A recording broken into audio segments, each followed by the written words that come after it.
Nice. Hello and welcome back to Dugs on Twitch. Back again with some legacy content. This week we're going along with MatsOle's BANT Loam list.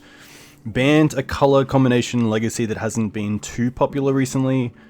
I should say before recently. The printing of Oko definitely pushed a few players to try out the color combination.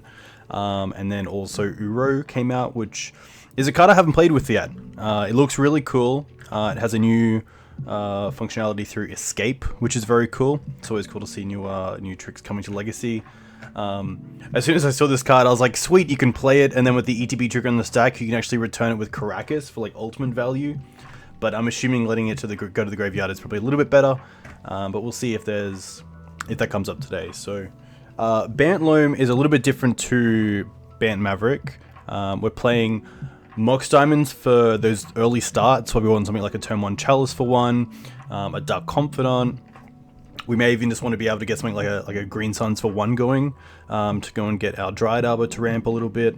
Mox Diamond, really good on in this deck. And the hands with Mox Diamond are much different to the ones without.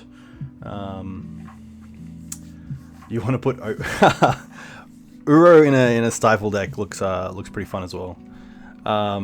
This deck plays a lot of utility lands, so we have Blast Zone, which is great for clearing the board with a bunch of 1-ofs or 2-ofs. It's also an answer to True Name Nemesis, which is really nice. Karakas, of course, in the deck with another Reliquary. Karakas just a great card against things like Grizzlebrand, or even some of the decks that are playing Emery, it can be pretty good against. It's kind of just a 1-of in most decks because of its utility and ability to just break open a game. Maze of Ith is really nice, especially with Knight. You can attack, and then at the end of combat, after damage is done, you can actually untap your own Knight, which is very cool. Cabal Pit with Threshold is just removal, which is really nice. It's colorless removal as well, so it kills things like Mother of Runes, which is nice. Bojuka Bog is nice against the other graveyard decks. We can fetch it with another Reliquary, which is great. Can also loam it back if we wish. If we're going to get a second trigger off the bog, one thing you can do is wasteland your own bog and then loam it and then get it back. It's a lot better with Ramming Up Excavator because it's a little bit cleaner, but it is a way to get sort of multiple ETBs off Bojuka Bog. Apologies. BANT is no black.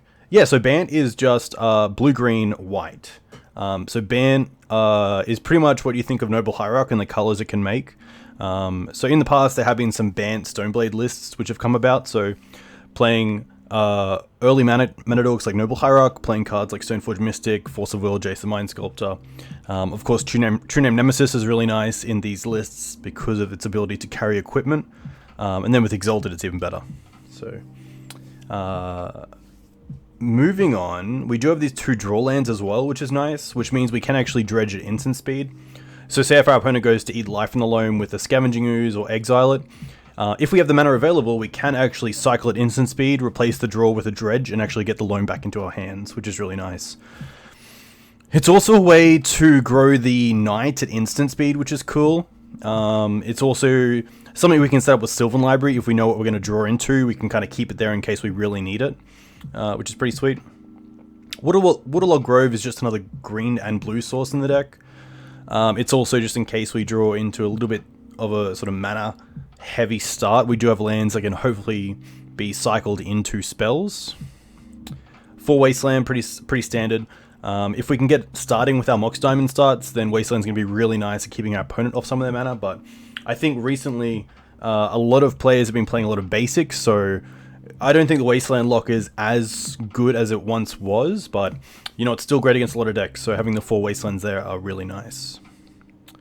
In regards to colored mana, we have, or at least fetchable colored mana, we have 1 of each basic, a Bayou, a Savannah, a Scrubland, 2 Trops, mainly because we're really wanting our blue and white sources, blue and green sources, apologies, and then Underground Sea, just for another black-blue source. To the Green Suns package, a lot smaller than you see in traditional Maverick, so Screws, Qasali, Dryad Arbor, no Gaddock Teague, no Tireless Tracker, no Scrib Ranger, really just the real bullets that if they can hit something in game 1, it's going to be really nice. Uro, of course, is a card that can be found with Green Sun Zenith, but you still have to sack it because it ETBs after, and then of course we can get Knight as well. Oko is pretty nice in this list. Oko can either disrupt your opponent through things like blowing up an ensnaring bridge or turning another sort of Aether Vial into a creature, which is nice.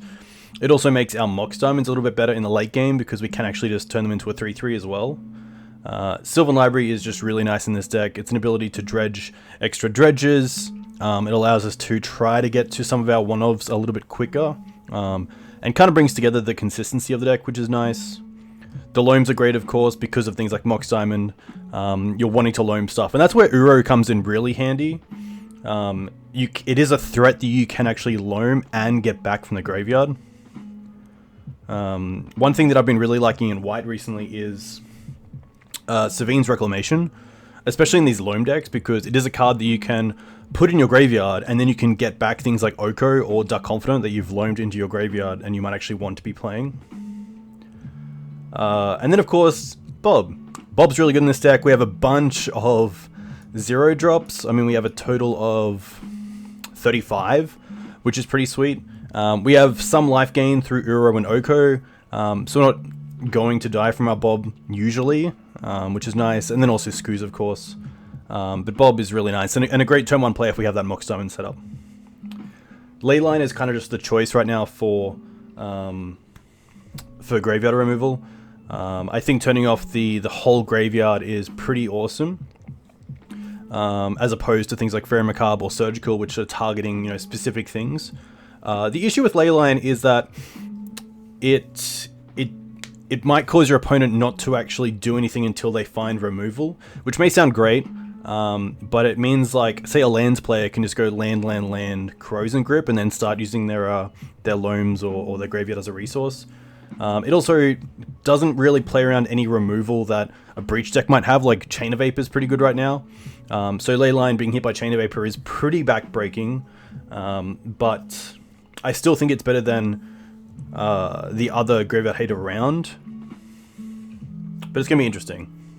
The Hound is an interesting one. The Hound has, I think, come in recently once in another loam version, another loam stream we did. Pretty cool card. A little bit like Grafdigger's Cage. It does mean that Uro can't get through it. But that's really it. So it's kind of nice because it doesn't actually stop. It doesn't stop Green Sun Zenith, which is pretty cool. Yeah, Force of Vigor is another thing. So Leyline, as good as it is, it doesn't play around that removal aspect of Force of Vigor or Assassin's Trophy or Chain of Vapor or Echoing Truth. So there's definitely some uptick. There's definitely some back and forth between if you should be playing Surgical, if you should be playing Fairy Macabre, if you should be playing Leyline, and definitely having a good idea of what your LGS scene is actually like can give you a pretty good idea into what you should be playing. Two Thalias for the combo decks and the control decks, Collector Oof, combo decks, and also some of the fair decks like Death and Taxes. We're not playing anything like a Stoneforge Mystic list, so this is actually quite nice. It does turn off our own Mox Diamonds, but in the case where we have a Mox Diamond out and a Collector Oof, it's probably going to be doing more harm to our opponent than us, so I'm pretty happy just having that little bit of a dyssynergy in the deck. Rex Sage is cool. I kind of like Rex Sage in the deck over Night of Autumn in the sideboard, just because it's easier to cast through a Blood Moon. And I'm going to assume that's the main reason why it's in the deck over Night of Autumn. Both can be found with Green Suns, both are 3-drops.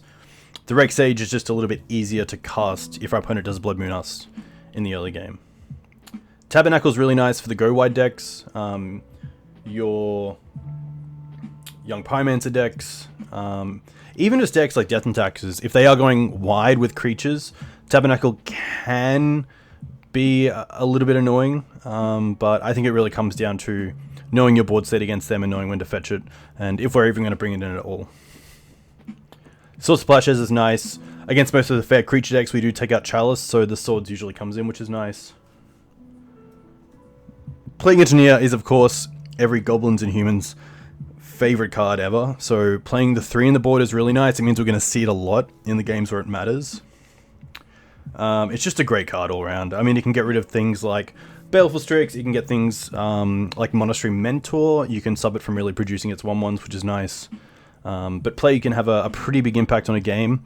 Against Death and Taxes, they could just have a hand where they can't cast anything or else it will just die, so that's pretty nice. So we'll see how that goes. And then just Golgari Charm. Golgari Charm's pretty cool. I like how MatsOle plays it as a 1-of. It's got a lot of versatility, which is nice.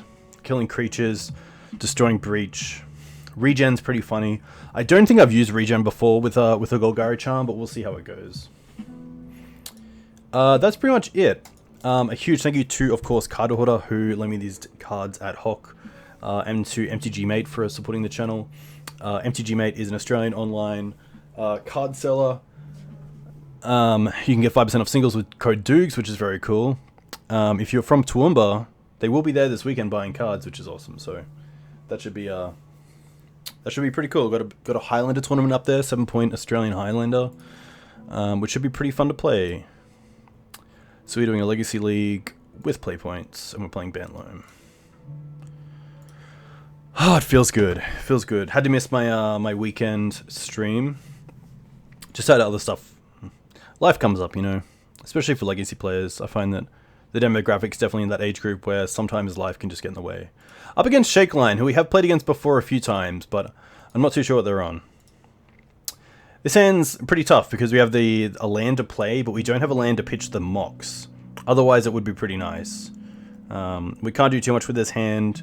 If we draw into a land, it's nice. I guess we could like play the Mox, discard Wasteland, Green Suns for Dryad Arbor, and then next turn would have Loam get back Wasteland, or Chalice for 1. But I think I'd rather just have an extra land, and probably mull this hand. As nice as it could be. This hand's great. Doesn't have the acceleration of Mox Diamond, but I'm pretty happy with it. I think we'll keep it and we'll just drop the Tranquil Thicket. Lead on the Verdant Catacombs so we don't get Wastelanded, and then we can just play the Underground Sea into a Bob, which is kind of nice. I'm not too sure what they were on. That's a good question. So let's drop this Tranquil Thicket.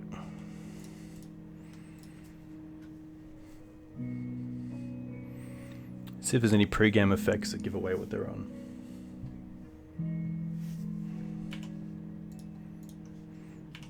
No pre-game effects, that's kind of nice.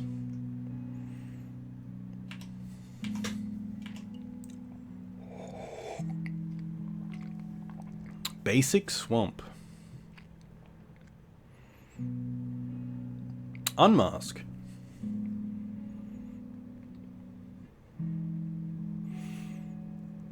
So at a competitive event, I assume my opponent's going with this term, so there's probably a likeliness to just concede and keep in hand what we have, but I'm happy to try to play this out and see what happens. The Oko's a pretty nice answer to anything they play, but if they take the Oko, then the Bob's most likely going to live. Unless if they are, Ritual into Entomb, and then maybe Exhume, okay. They could just draw into Lotus Petals and extra removal, or even just an Unmask with extra stuff.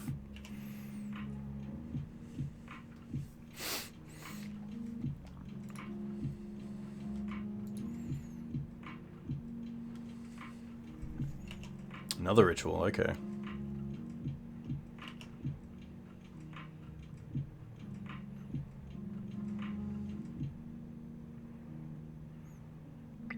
We do have a Karakas in the deck.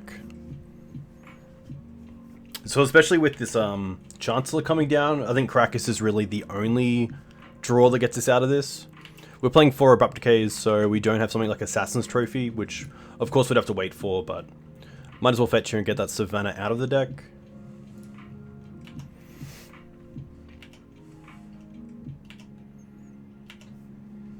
Decay. Doesn't really do a whole lot.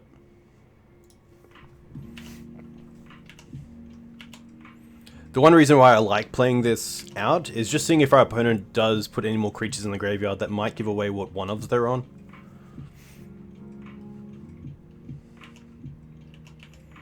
Decay would have been really nice if our opponent was on Animate Dead. However, I believe our opponent would have just been able to draw another 7 and had an out, or most likely had another Reanimate spell in hand. Badlands. Ritual, okay.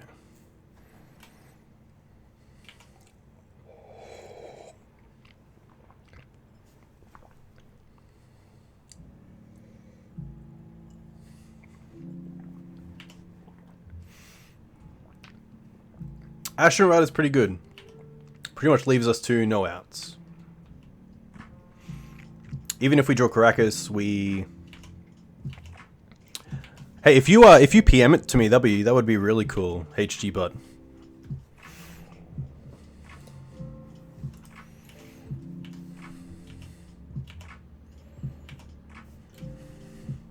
Catacombs, okay.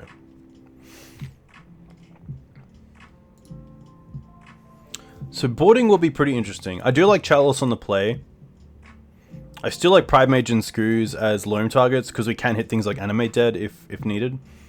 Oko is pretty nice to deal with some of the creatures. I think we can take out things like Cabal Pit and Blast Zone are pretty dead. We can definitely bring in 4 Leyline. Thalia is interesting on the play. I don't mind it. I don't mind the swords either, and I don't mind the Hound. I can probably drop down on Decays as well. It does hit Animate Dead, but maybe the Uros in this matchup just aren't great. Wasteland's okay. Sometimes a Wasteland can just get there. I guess Maze of Ith was also a kind of like small out, which is kind of nice to have. So we take these out. Probably take out Uro just a little bit too slow. And maybe something like... The interesting thing is that if we have a loam online, we're probably wanting to loam each turn to try to loam into either Karakas or Maze of Ith, because then we get to see 3 cards instead of just drawing 1. So maybe the loam package is still okay.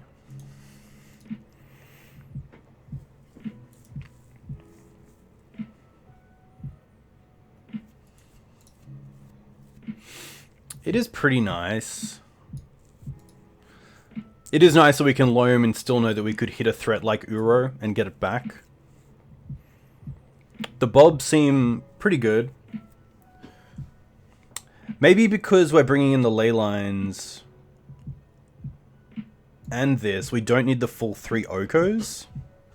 Maybe I can take out an Oko and leave an Uro in. Knights are great, of course, because they can still fetch lands as well. What do I want here? I think I might just take out the Uro, as good as it would be.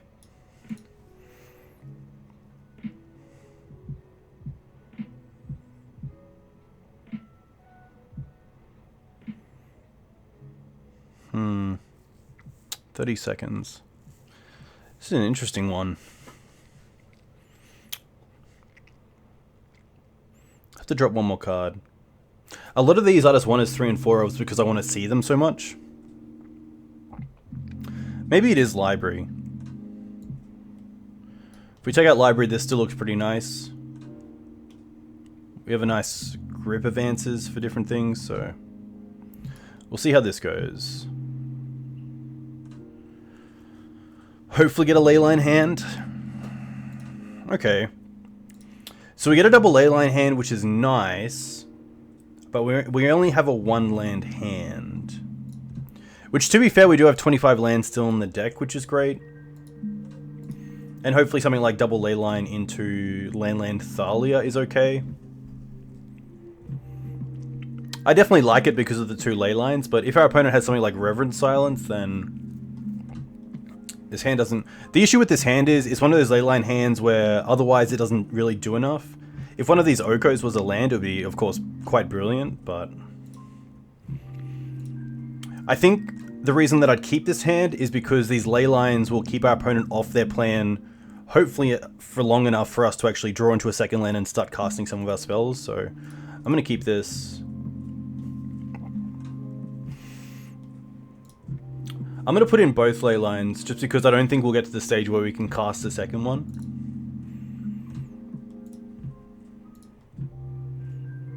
Chancellor. Okay. Interesting. So what I could do here is, even to slow them off Lotus Petals, because Mox Diamonds are going to be pretty dead for us as well, I could just Chancellor this turn by playing Chalice for 0, paying for the Chancellor attacks, and it means next turn if we draw a land, we can just slam down Thalia. So I don't mind that. I think because we have a turn 2 play in Thalia, that Chalice for 1 is a little less resilient. So let's go for Savannah, and then float a mana, cast a Chalice for 0, and we'll pay for it.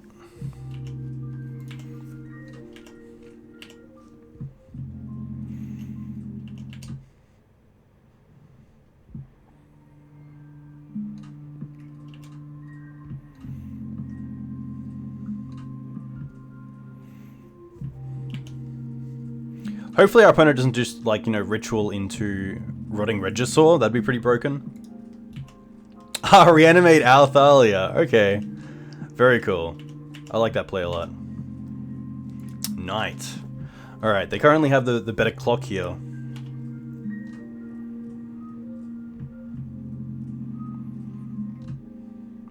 The one cool interaction is that if we draw into Karakas, Thalia returns to our hand, which is kind of cool. Oh, I did not mean to 6 there. Apologies. That's kind of rough.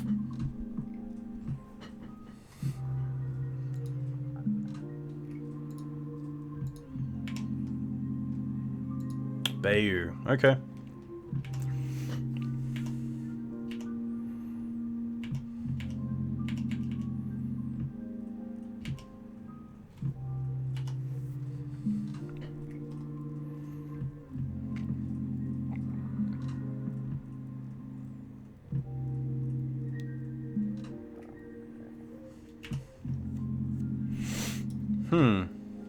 So we're going to play Waterlogged Grove, and I think I like Oko here, because at least Cabal Therapy doesn't take both, if they do have Cabal Therapy. I don't mind Oko and then just tick up. Thalia just stopped me casting Oko, so there goes my reasoning. Okay, let's go for Knight.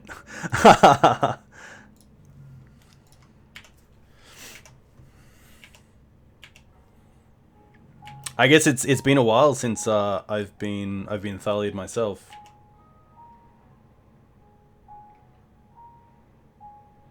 Trophy, okay. We will definitely search, and let's go get a basic forest.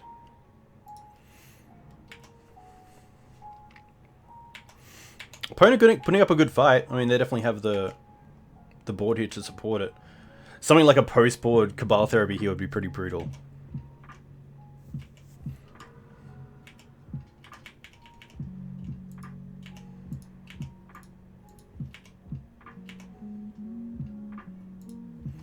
Another Knight. Interesting.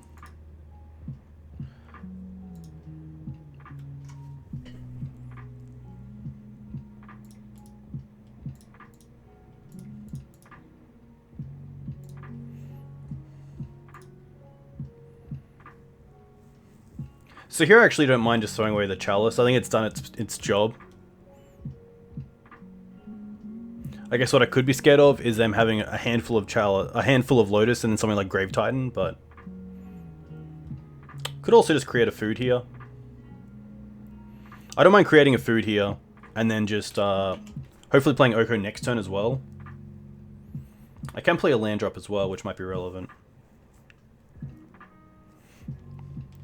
I'm gonna play this.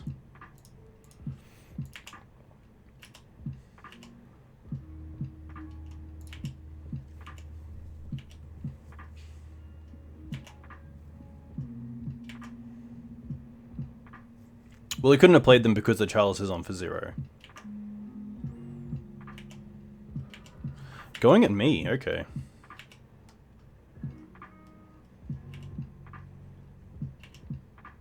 Alright, what do we draw? Bob. Interesting.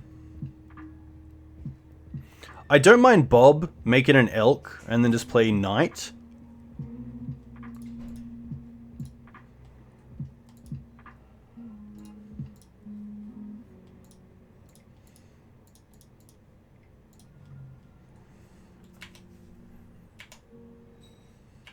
Dark Confidant. I mean, both are 3/3s. You don't see that too often. Attacking. Interesting. Why are they attacking? What do they want to keep?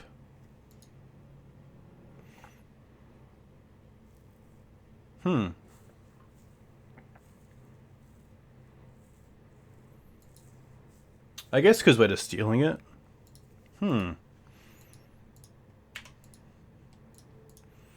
Block with the elk.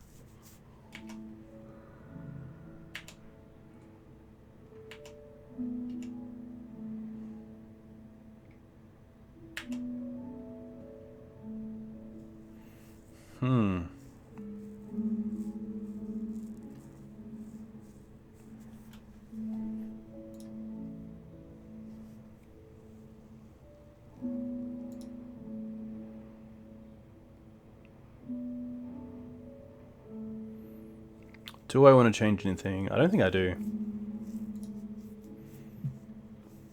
We know they have trophies, so we know they have some sort of answer for Leyline at least. But yeah, there's definitely a consideration there as well not to block the Thalia, because it's probably taxing my opponent a lot more than it's taxing me. And with the taking the 2, we can just gain 3 each turn anyway, which is kind of nice.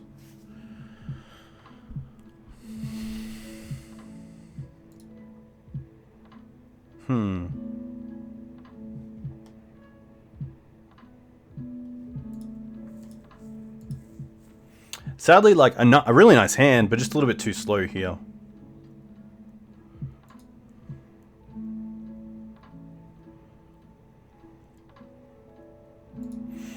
I think because we have the ley lines, I can see myself at least mulling once to a ley line.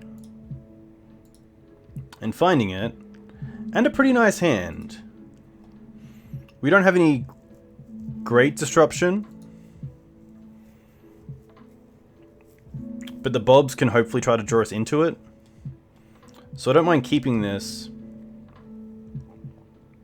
Probably bottoming the Barren Moor. I could bottom a Dark Confidant as well. Maybe double Bob is just a little bit too aggressive.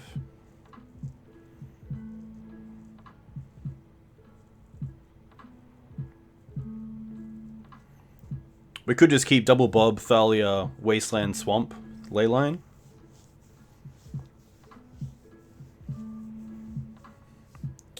Yeah, I don't mind double Bob. I think double Bob's kind of nice. Barren Moor does draw us a card, which is kind of nice. It gets us closer to a white source. Bob does that. Yeah, I like the Bobs because they get us closer to a white source. They get us closer to additional hate.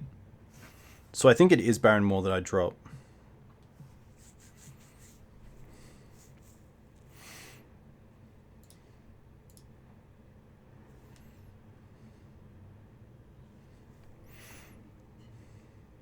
Chancellor, okay.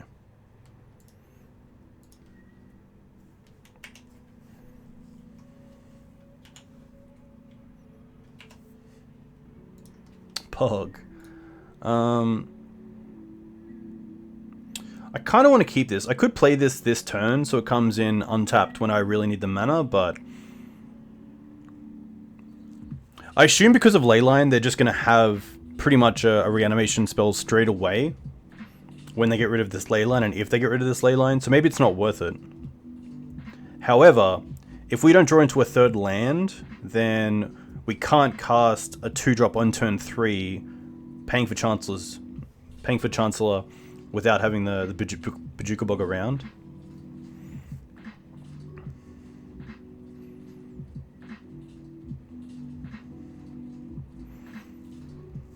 Yeah, exactly. I think because of Leyline as well, it kind of keeps him stuck in hand, so the Bojuka Bog isn't going to work really at instant speed anyway.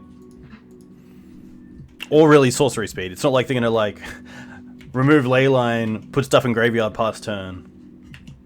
Unfortunately, I'd love it, but not going to happen here.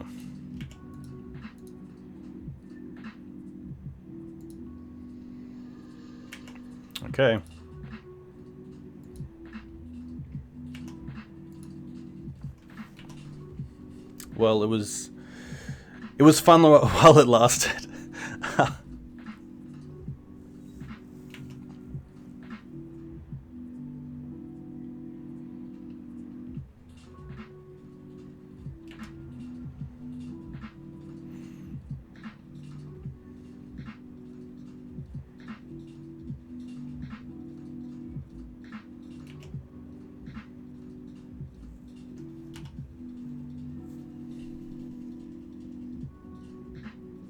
Yeah, it's fair enough. Crop rotation does have a lot of advantages, especially when there's so many good targets right now in Bog or Karakas or just a pass. Interesting. Obviously got a lot of stuff to discard here.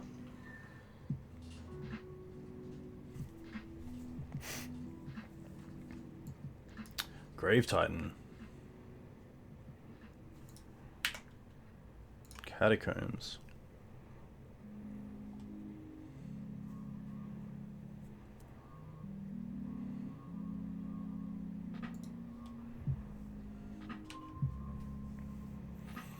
Can't do much with the Chancellor trigger.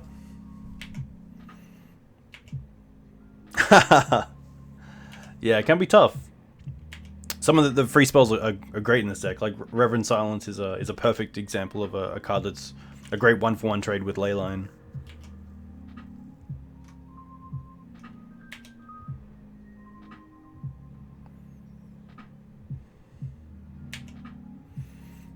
Yeah, it's definitely true. If they had Exhume, maybe it was correct to play a Bob into the Chancellor trigger. Or even if we draw into Karakas, then we can have Bob and Karakas up.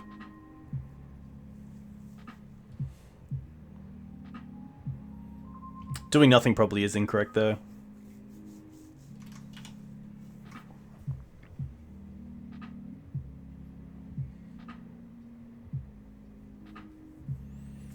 Yeah, sadly the Chalice, the Chancellor trigger was there, but yeah, by all means, there's probably a lot of reasons why we should have just cast the Dark Confidant into it.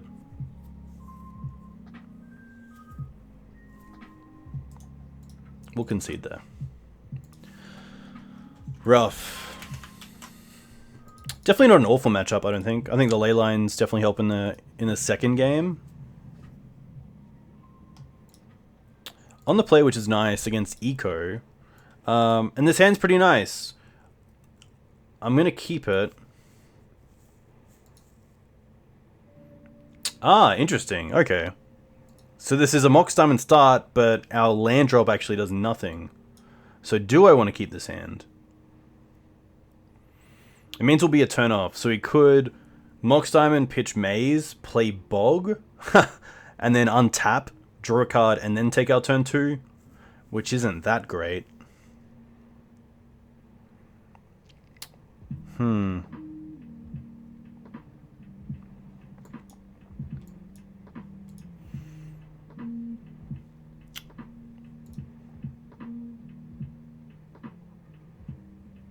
This is tough.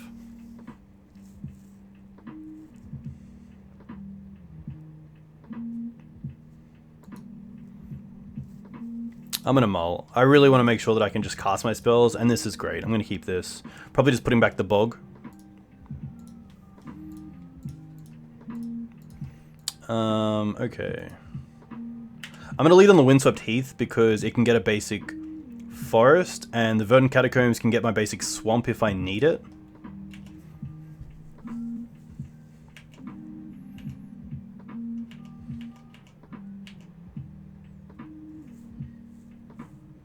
Oh, Ancient Tomb. Grim Monolith, okay. Probably tapping it for a key effect to untap it again. Just a pass, okay.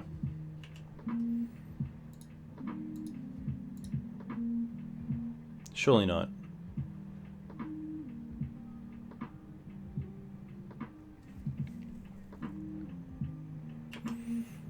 Interesting, okay. Oh, Mox. Doesn't really change anything. I'm definitely Abrupt Decaying this Grim Monolith. I'm not playing the Knight this turn, so the Mox isn't that big of a deal. Just get a Savannah and a Bayou.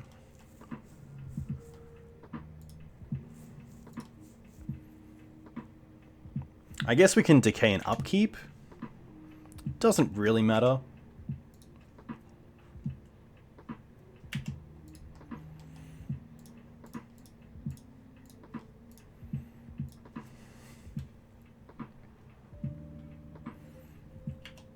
Yeah, so these sort of decks I've seen have run a bunch of Voltaic key effects, and then just get a bunch of mana and really Karn you out is the best way to put it. Another Grim Monolith, okay. Something like Thought-Knot Seer would be pretty good here. I don't really care about Karn. Thran Dynamo, okay.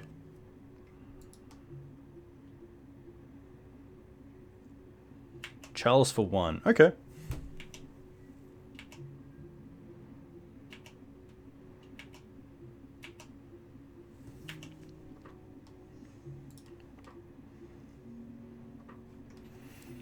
Hmm.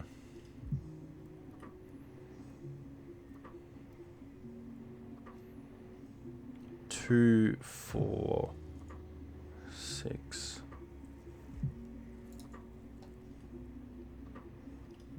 Does Ugin destroy Mox Diamond? I'm trying to think if I should play the Underground Sea as a land drop or play the Mox Diamond and then cast Knight as a 5/5. Because at least if they untap with 3, 4, 5, 6 and another Soul Land, let's say they have another Soul Land, that's 8 mana for either Ugin, or they could have Walking Ballista to actually trade with the Knight. Karn turns off Mox. I think I'm okay with Karn turning off Mox if I have the Knight in play.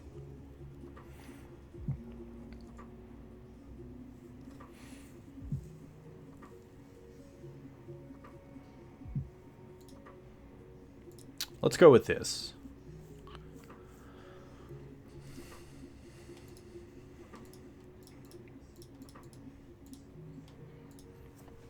Opponent has 3 cards, so I kind of hope they don't have some sort of payoff card. They did have 4 mana, so maybe they actually untap and just play something like a Worm Coil would be pretty huge if they play it main deck. Most likely not. It's most likely a Planeswalker. Even Endbringer would be pretty good. Pretty absurd card. Hey Tangy, welcome to the stream. Currently 0-1 went down to Black Red Reanimator, or full color Reanimator, in the first game. And now it looks like we're up against some sort of combo deck. Golos, okay. Golos is interesting.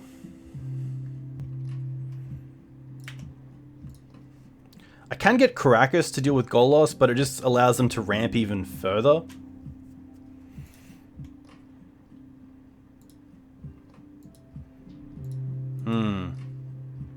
Indestructible, okay. And a Monolith, wow, okay. Monolith number 3. This is the matchup where you really want Collector Wolf when you're 75. Trop.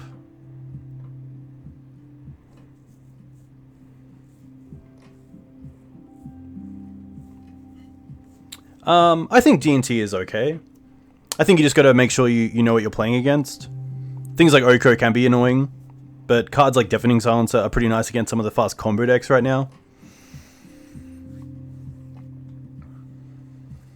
Yeah, Mirren Crusader seems great against the Oko decks.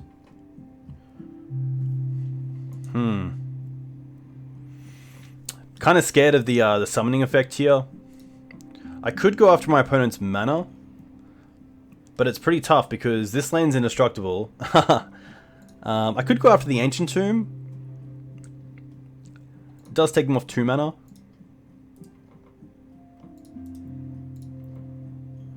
This Run Dynamo is doing a heap of work right now.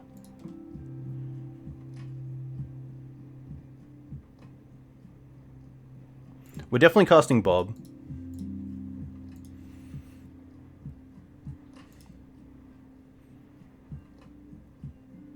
And I think we're just getting rid of Ancient Tomb here.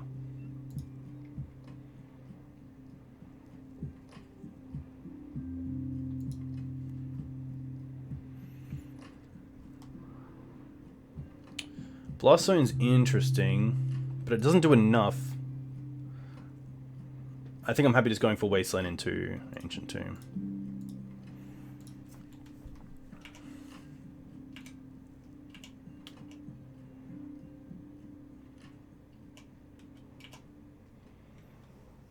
Hey Granham, what's your local scene like?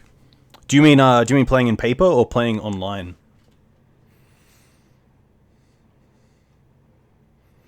Oh, cool. Yeah, like I think like XJ Cloud has been playing D&T a fair amount and having pretty good success with the deck. I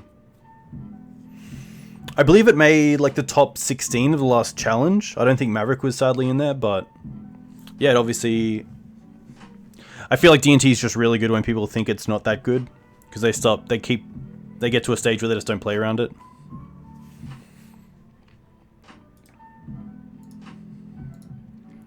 Alright, it's Golos time. What do they hit? Ugin. Yep, Ugin's pretty good.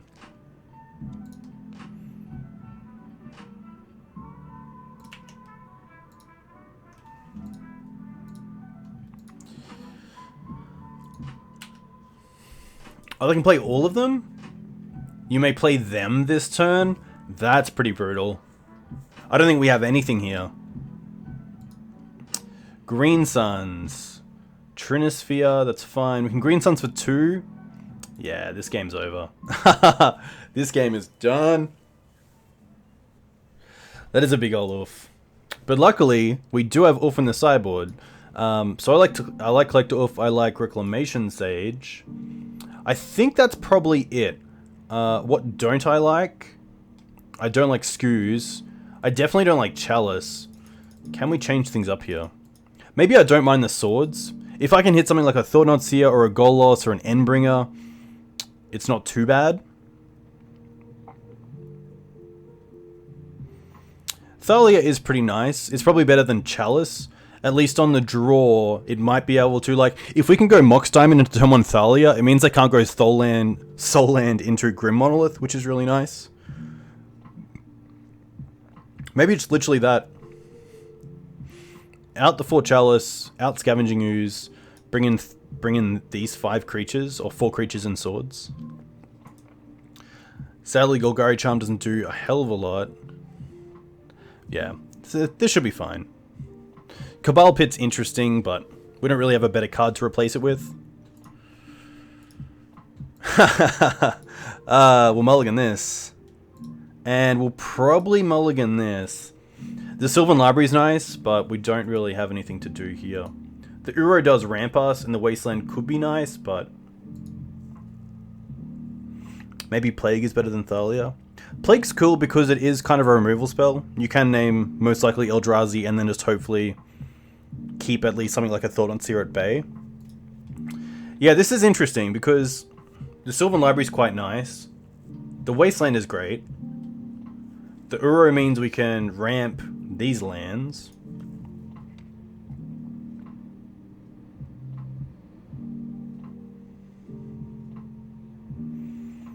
We saw Golos.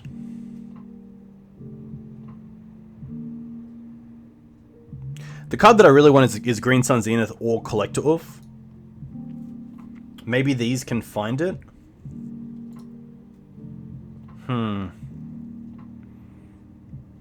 Fetchland Library can be really good. I feel like this is a matchup where we can just use Sylvan Library quite aggressively, because if we're dead, we're dead. It's not a case of incremental damage killing us. In before walking Blister, of course. Alright, let's keep this. Let's keep this. And let's drop a fetch land. Do I want to drop a fetch land? Or do I want to drop the Waterlogged Grove? They kind of do the same thing. They put a card in the yard for Uro.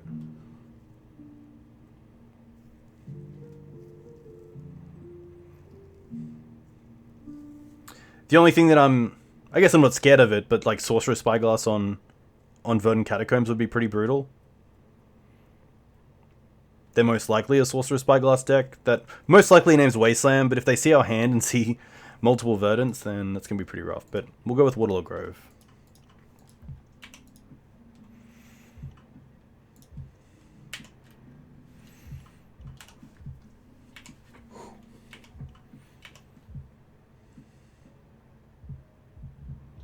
Alright. Grim's pretty good. This most likely means they have like some sort of key effect.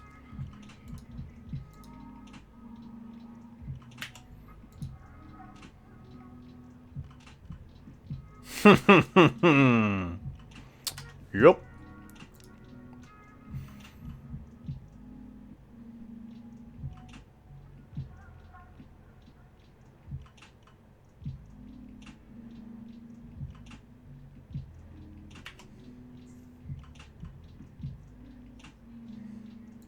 Bog.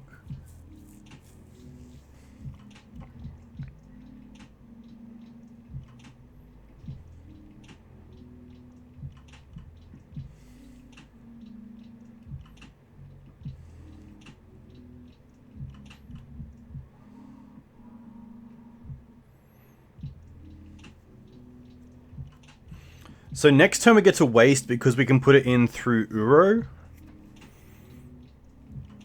Which I think right now is really our only plan. Which is pretty brutal. So as good as a wasteland here on Ancient Tomb looks, I think we just need to play a land here and pass. Unfortunately. And just try to get as close to casting as possible because it may actually be the answer to this Thought Knot that we need, so...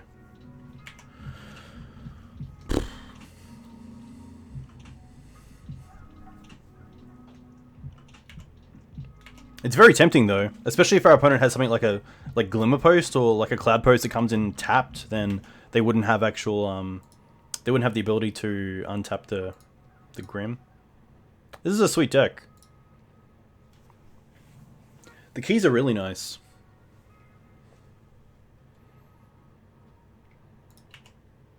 Like another Thought Knot would be pretty devastating, but can't really play around that. Spyglass. Okay, so we'll definitely double fetch here.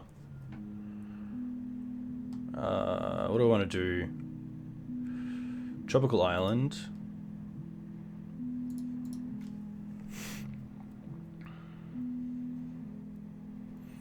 And then just Bayou? Or Savannah? There's no black cards that I really care about other than Abrupt Decay, but I think they're going to name Wasteland here anyway, so the Verdant can just get whatever we get otherwise. So let's go for Savannah.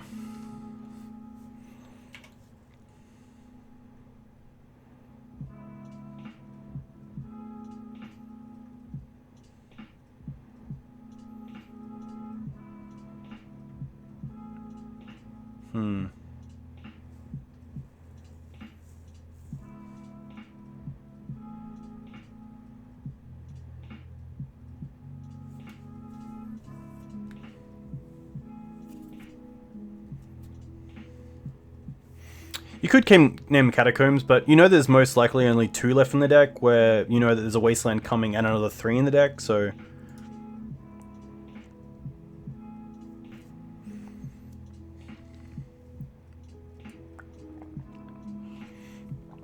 Will be interesting to see what they name.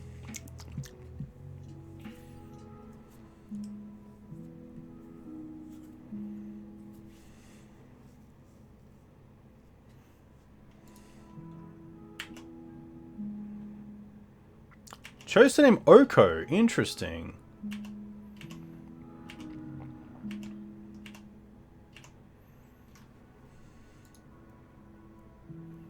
Well, Sylvan Library is quite nice, but...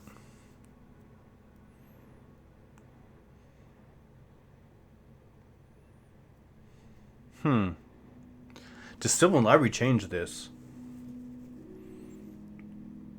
Can still Sylvan Library and Waste?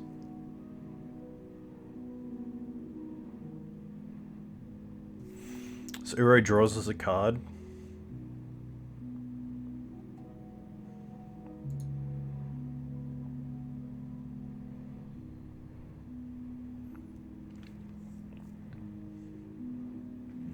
I don't mind Sylvan Library.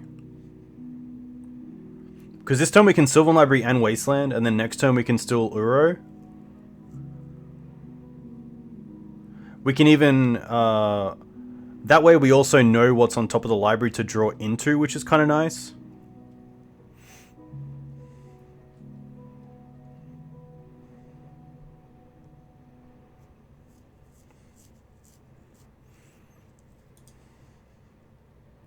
I think it's just a massive upside of actually knowing what we draw into, and we can do that through Sylvan Library.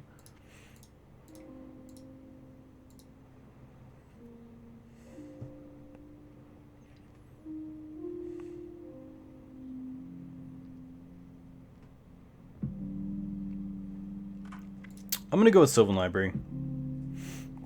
I think we have more than enough time.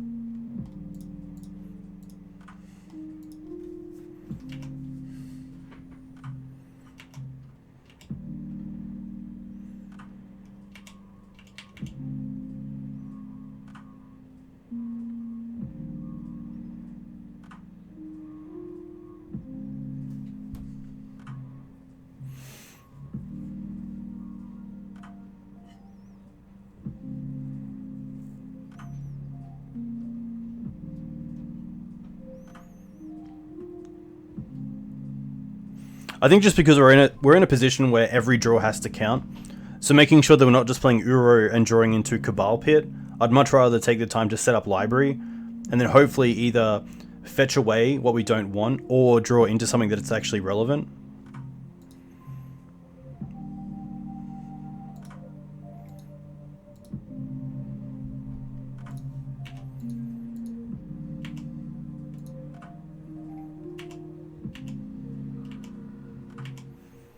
Alright, we get to see with Library. Thalia.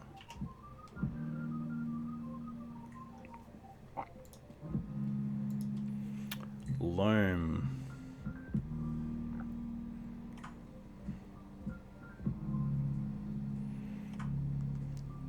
I think it's put back these two, keep the Loam.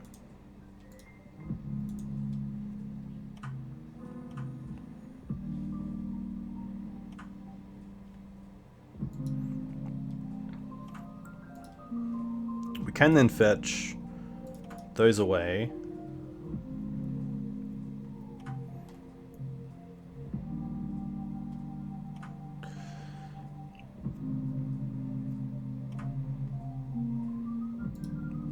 Underground Sea. Uro.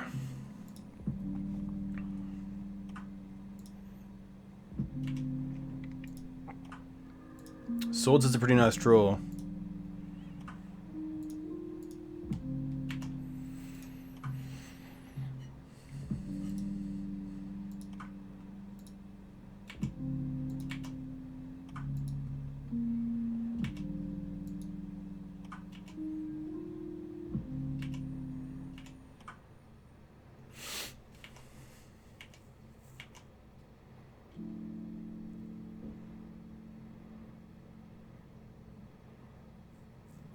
I guess Loam is a little bit dead right now because their mana base is literally impenetrable.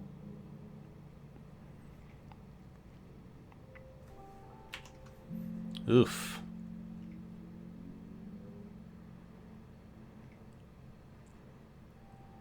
Ugin, okay.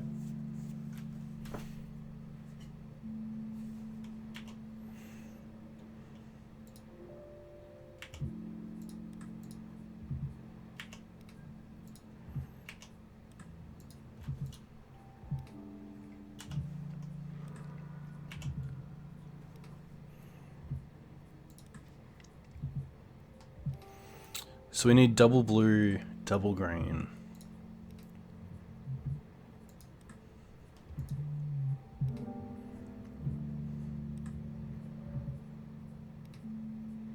The Bog's just a little bit interesting because I kind of want to Swords this Thought Knot now to draw a card, because if we draw into something relevant, then I definitely want to play it.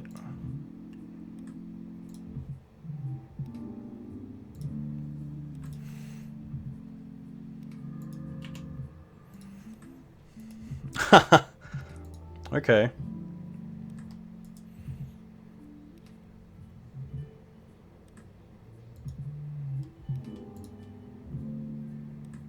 Guess we're going for Uro.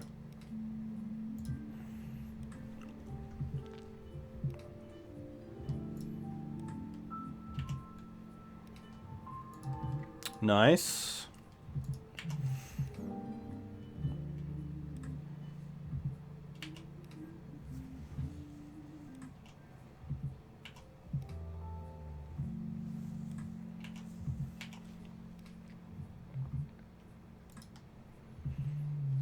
I wonder if they play Karakas. They probably don't.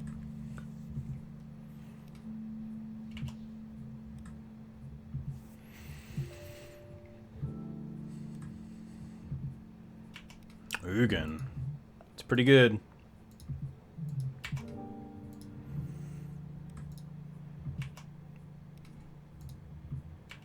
Planeswalkers are pretty hard to beat for this deck.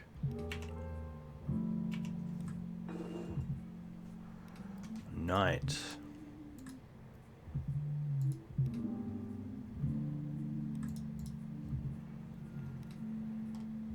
Another trop? Another trop does it, right? Yeah.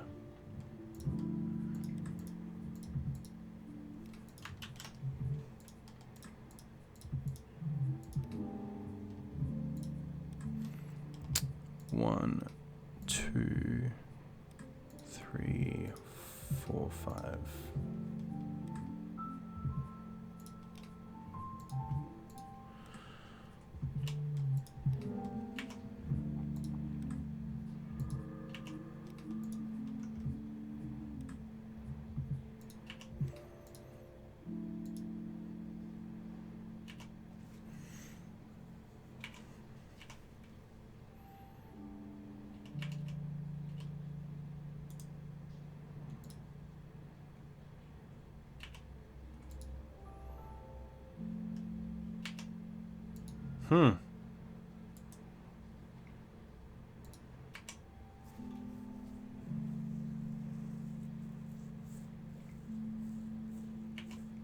Golos is pretty good.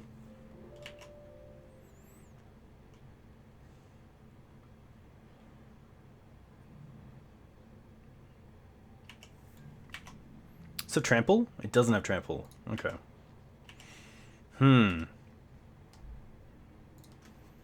Windswept.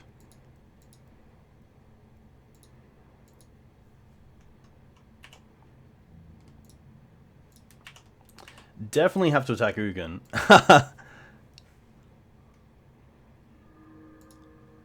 Interesting.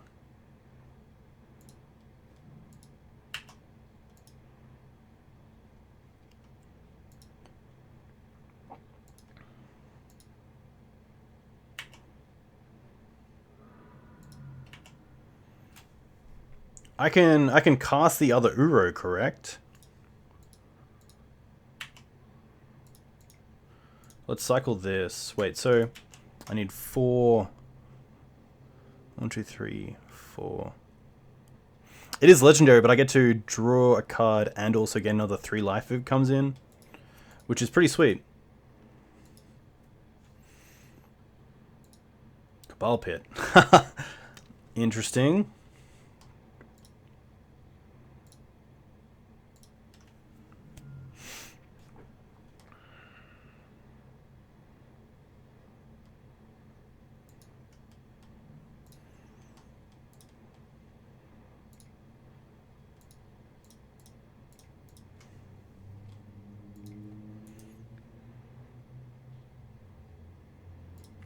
Yeah, this is going to be hard to beat. I don't think we have anything we can do, unfortunately. I guess we can cast the other Uro and see how we go.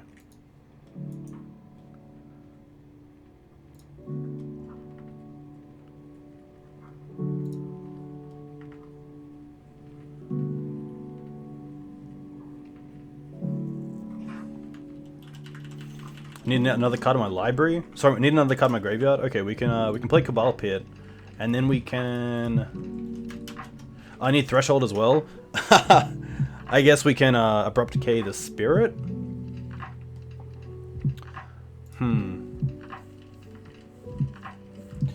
Yeah, 100%. This is definitely game. I just want to see what I can do this turn.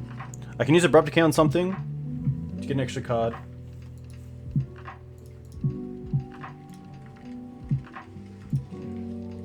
Decay the key. Now we can...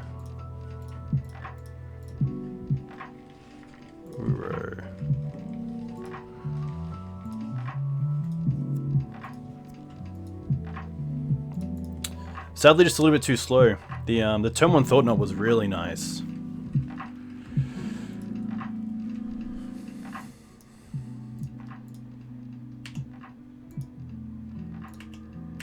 And there he is. Just a little bit too slow, unfortunately.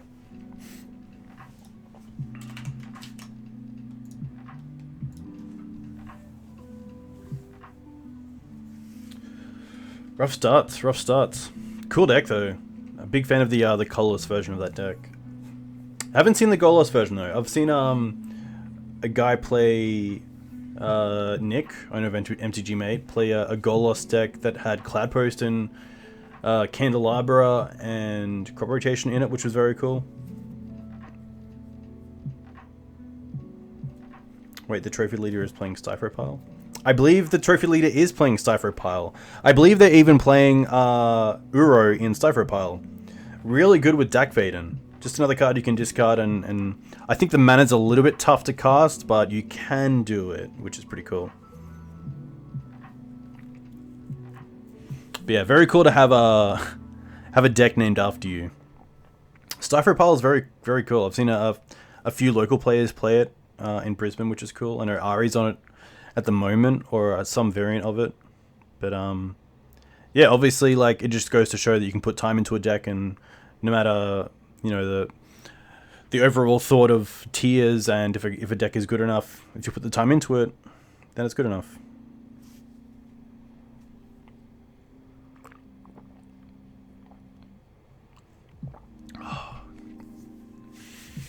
Rough. 0-2.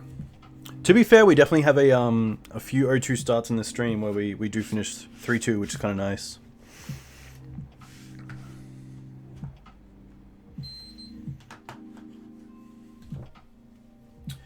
Yeah, it's fair enough. I think I think what comes to mind is probably the first time that Amulet made it onto the modern scene. That's a pretty good example. Lantern Prison, another version. Even something like Eternal Command that I'm gonna forget his name. Eternal Command's a pretty cool deck that obviously took a Pro Tour by storm and ended up winning. Shota Yasuoka, I believe. Very cool deck. Very cool deck. Sadly, just a little bit too slow these days. I did see actually a bug version recently that played Pulse Marasser as well.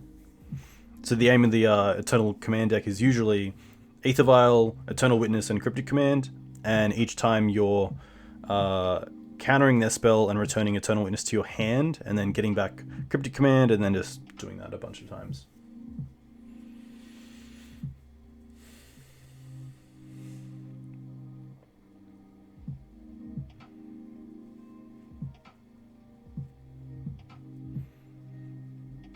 But yeah, that colorless deck is pretty tough. I guess we'll just call it goal last post. Once they get Planeswalkers down, it can be pretty tough. We don't have any sort of like Assassin's Trophy effects in this, so the Abrupt Decay is just fall a little bit too short. But even something like an Abrupt Decay on a Grim Monolith as it's being targeted by a key effect would be pretty cool. That's probably one way to attack their mana, but usually you just want to deal with it straight away.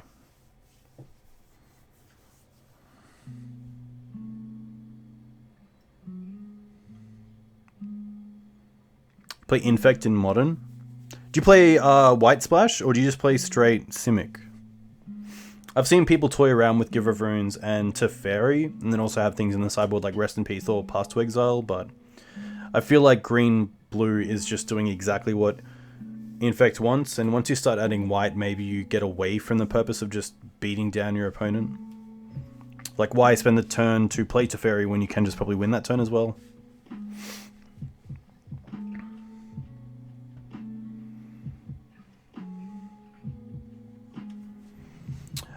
Does I think that Heliod plays Malira, or at least the creature that you can't get counters, so I assume that's pretty good against Infect. Tilgor on the draw. It's another one-lander, which is pretty rough.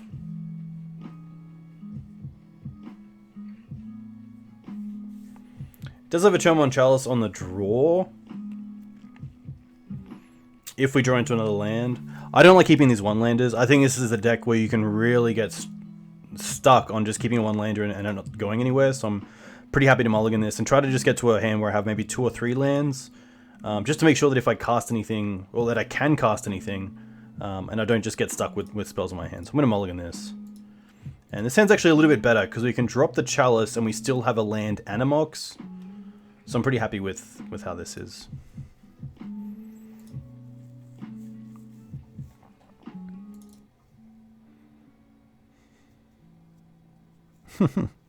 The song I was just listening to was called You're Okay, but it's got Euro in it. We're going to keep, and we're going to bottom Chalice. Alright.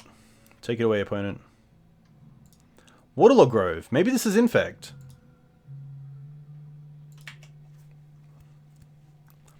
Interesting. Waterlogged Grove, Dryad Arbor. Decay. Cabal Pit's kind of nice, but I think we can loam it late. We can loam it. So I'm going to discard it to the Mox. So let's go Verdant, Mox, pitch Cabal. Fetch for just a Savannah. Cast Chalice for 1.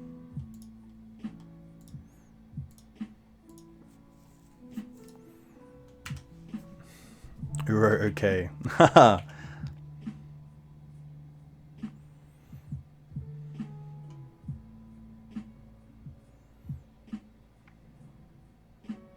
Wasteland's pretty good.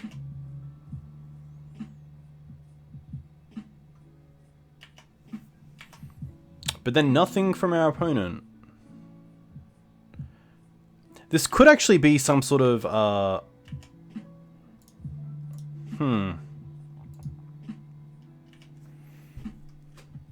This could be that that Primetime deck that plays Green Sun Zenith and Okos, but it's a little bit slow for that.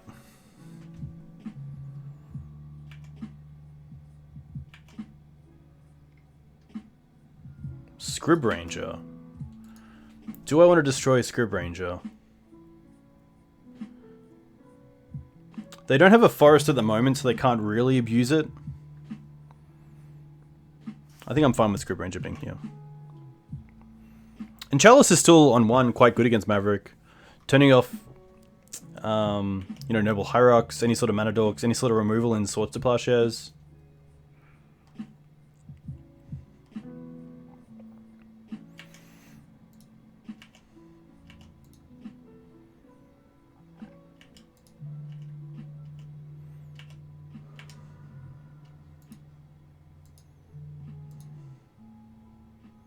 Cradle, okay.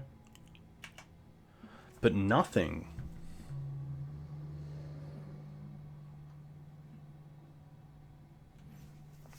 I don't think I want to waste the Abrupt Decay on like a Scrib Ranger. I'd rather keep it for a big threat. It can't be Okoed, which is actually relevant. I think I'm happy untapping and just keeping it in hand. Dryad Arbor's okay.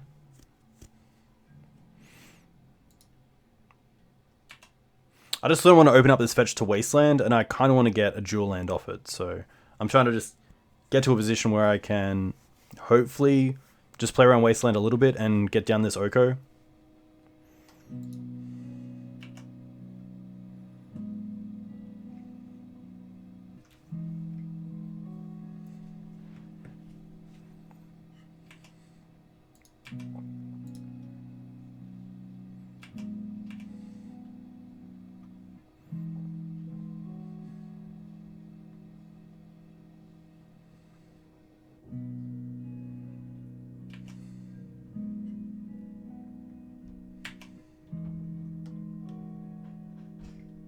Interesting, not wanting to trade here. I'm going to take this. This is fine.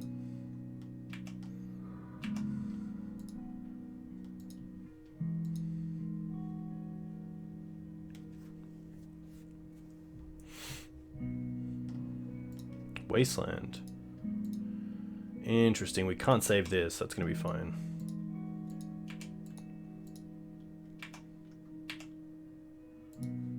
Bayou's pretty nice.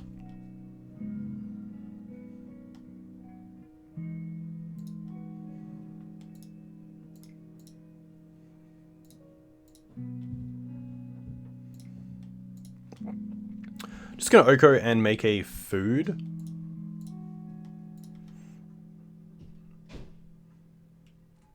And pass.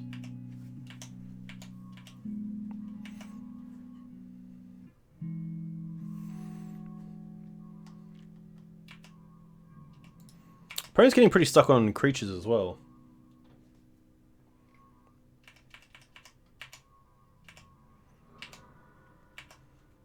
Wow, nothing. Okay. Swamp. Play Swamp.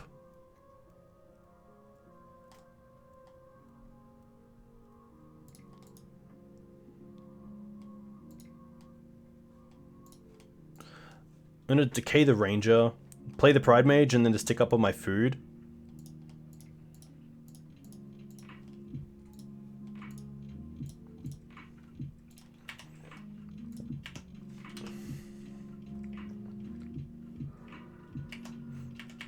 Opponents got pretty stuck on their mana base, which is pretty rough.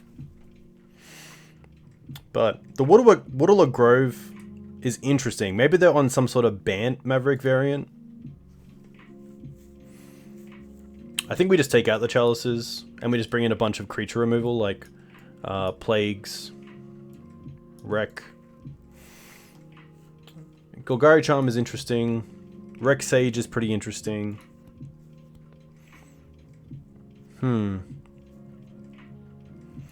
Can probably cut down on a Loam. And can probably cut down on a Green Suns. We're not really wanting to go for anything too aggressively.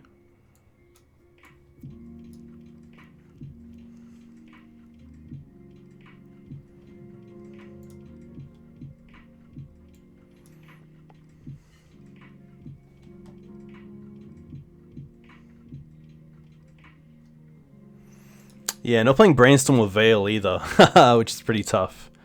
I'm just going to go ahead like this and see how it goes. Lucky our opponent stumbled there, and we're just able to land that Oko, which you can see does some pretty good things for the fair matchups for this deck.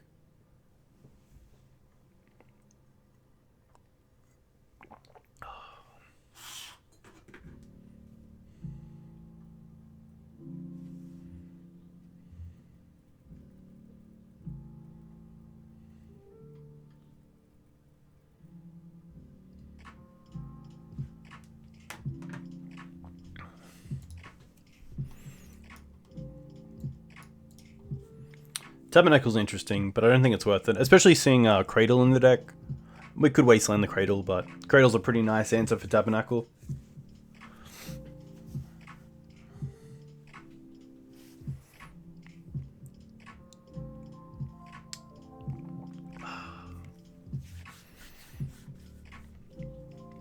Really want to start on a Mox Diamond start. We don't hit it. And sadly, this is where the deck can be a little bit rough with the mana base, where we've just drawn 3 lands that we can't really cast anything. So I'm pretty happy to mulligan this. Haha. Interesting.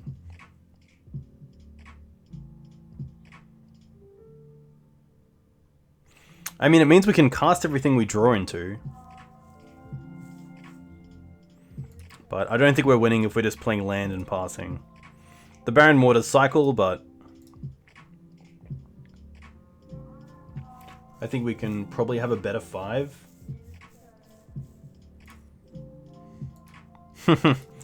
Alright, we'll keep this.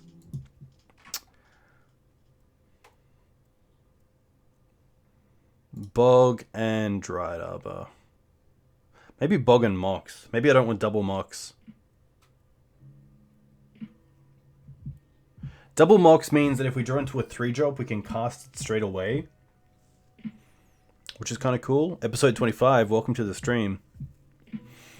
Is that worth it? Is it worth keeping a second Mox just in case we draw into a 3-drop straight away?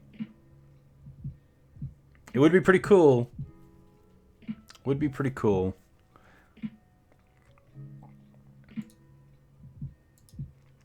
I'm gonna do it. I'm gonna go for it.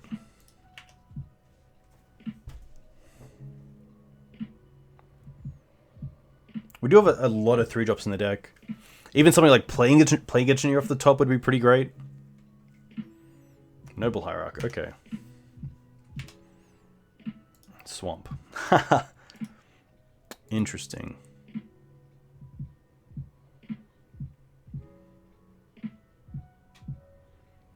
I'm going to play a Swamp. I'm going to play a Mox and pitch the Bayou, and then just play Verdant and pass.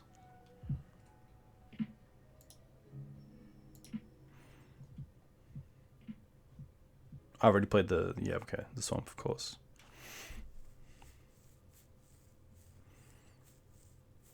If they have Thalia, I do get hit by Mox pretty bad.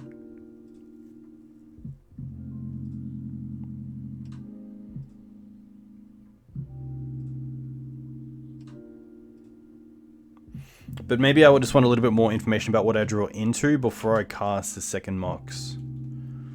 Do I want the Cabal Pit? Do I want the fetch land?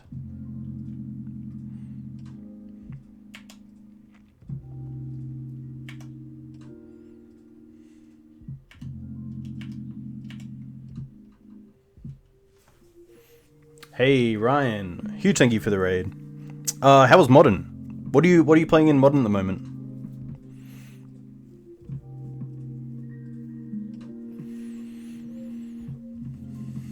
Wasteland. Oko. Okay. I wonder if they'll hit our Mox Diamond here. They are. Okay.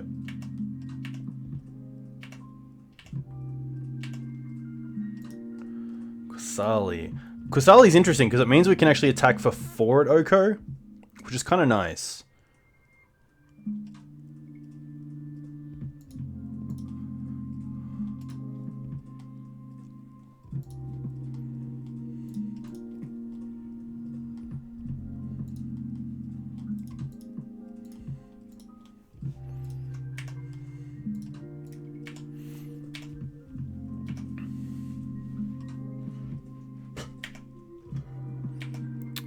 My stream setup is between $0 and X dollars.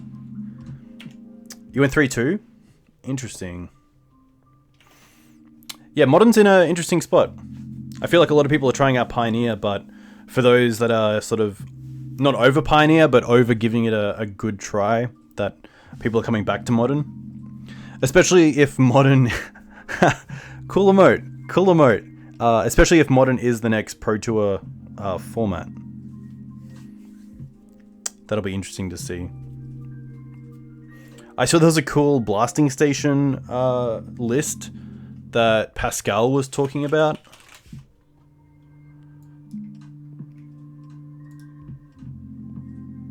Swords. Can we do anything? We can't.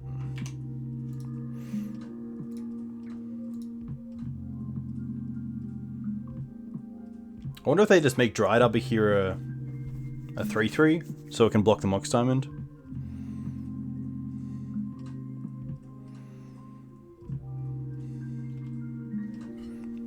I hope that you fit it into your deck, into your assignment, something about goblins. Surely. This makes me feel like my opponent has Scrib Ranger, so they can block with Dryad Arbor and then just untap. So let's go for the attack first.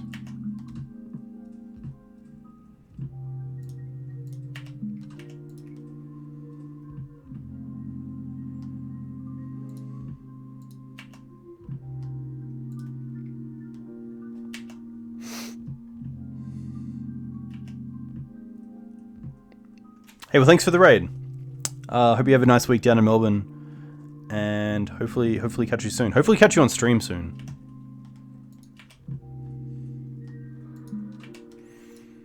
Throwing this knight into the Oko is a little bit rough, but I don't really have a better plan here. I don't have the luxury of just waiting for a second threat.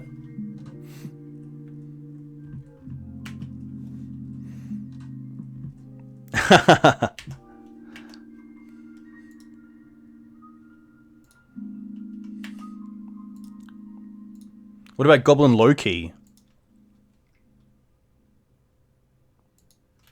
A Knight of their Own's really nice. Now we really need to find some sort of removal.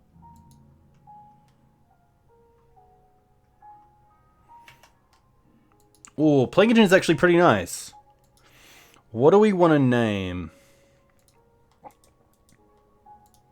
Forest Dryad, Fairy, Human. Interesting.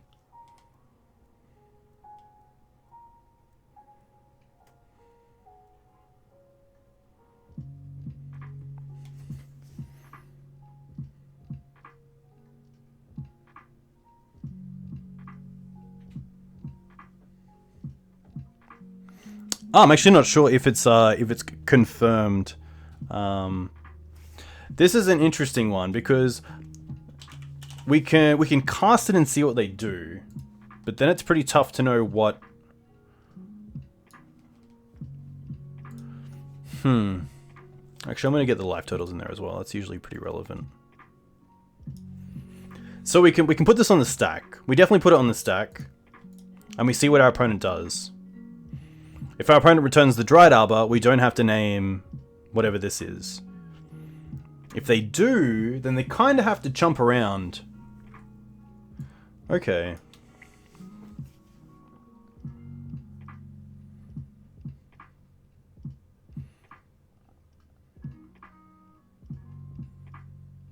I think it is just human, sadly.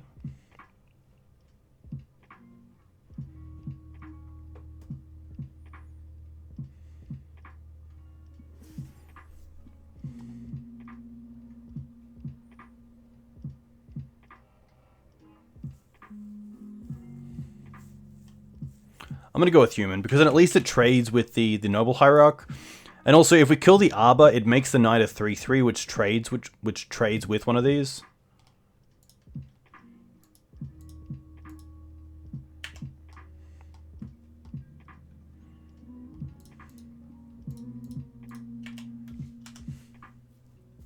But that's a tough one. Because now they still get to block with the Arbor and then return it, but...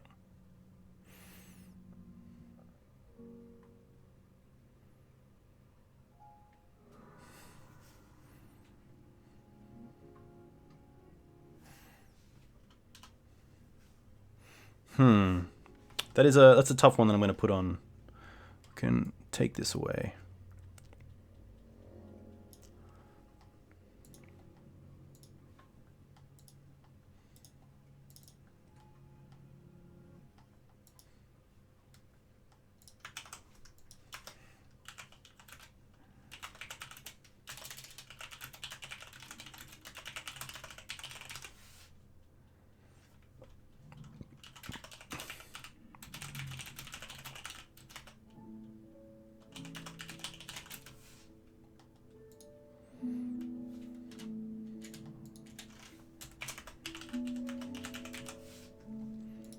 Another Knight's pretty good.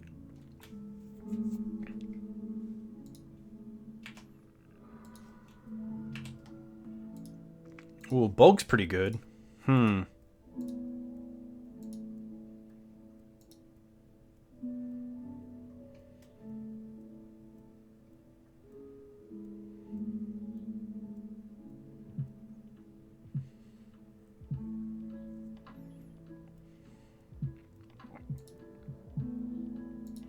I think we still just attack everything at Oko.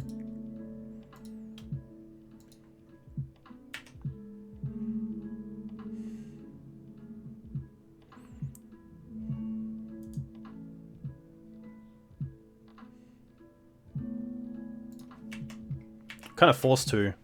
Or else they can just trade the food with one and then bounce the Dryad Arbor with another.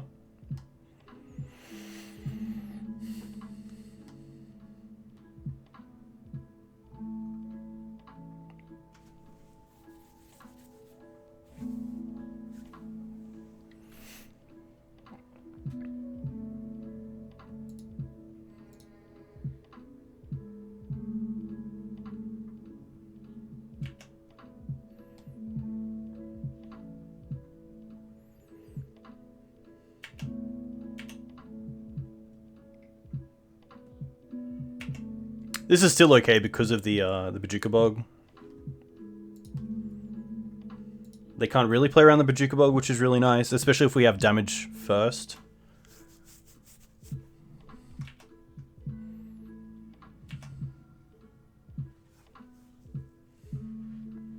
Yeah, Dimir Inverter seems to be the big talking point of Pioneer right now.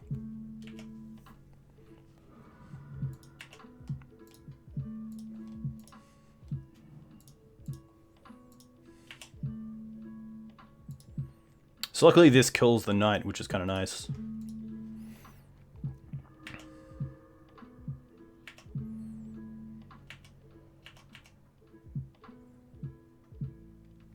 Maybe maybe going back to that Plague Engineer, naming Fairy is just better because of the value they get off Scrib Ranger, especially with Knight. It's just so good.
This could be another night.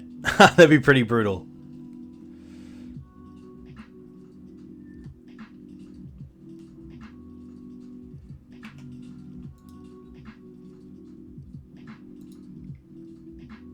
Wow.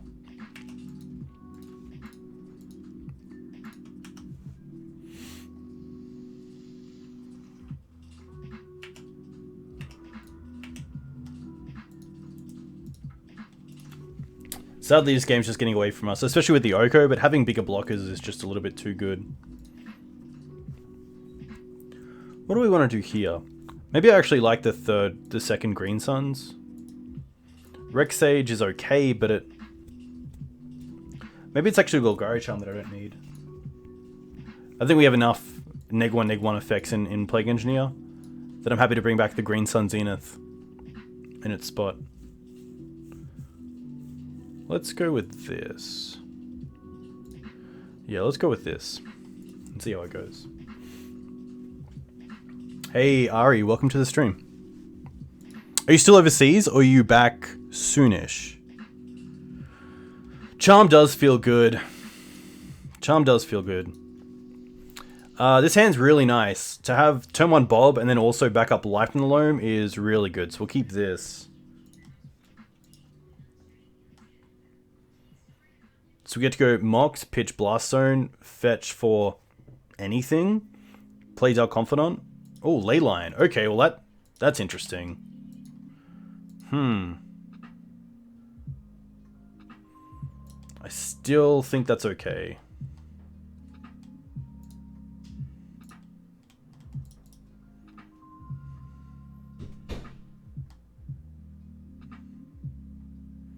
Gonna go for Bayou.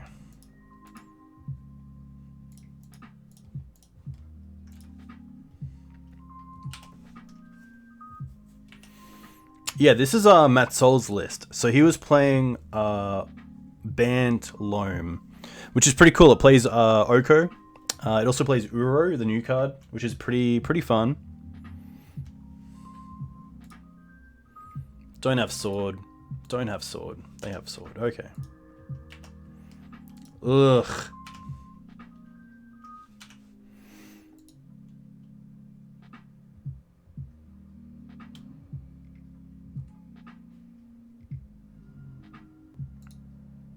Okay, can we get her to land? Ah, no! Oh, classic. Now we just have to dodge Wasteland. That's the big one. If we can get down an Engineer. But there it is. I think we just concede this. It's pretty close to it. I guess we can play it out. We can see how it goes. They got a slow clock.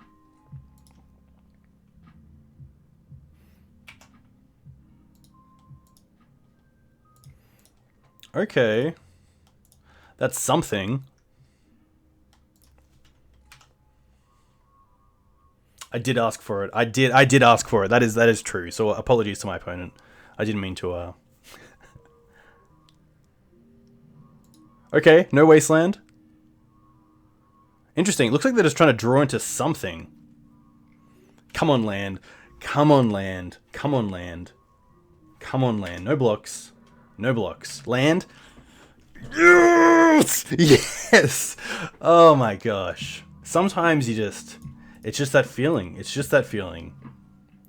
Oh, can we have this? Can we just have this one-on-one here? This is all I want. This is all I want. Oh, it feels so good. That really does just feel so good. It's just that... Mwah. Mmm. And now just a lonely forest. So really turn the tide there. Now we get to actually play the knight as well. Only a 2-2 because of the ley line, but still. Oh, okay. Could also green suns for Qasali Pridemage, but I kind of want to do that with open mana. So let's just go for knight here. And then attack with the Plague Engineer. Yeah, Plague Engineer can just do that.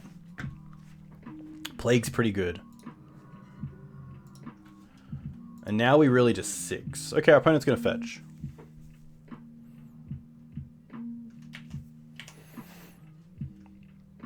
Fun fact, Dryad Arbor is our only land we can currently sack tonight.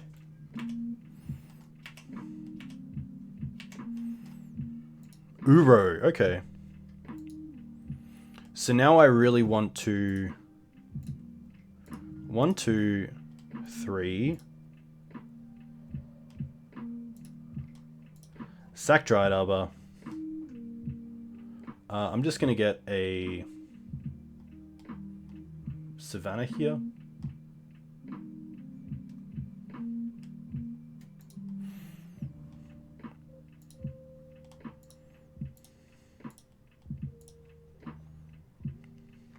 Green Suns for Qasali Pridemage. We can now attack with Plague Engineer for 3.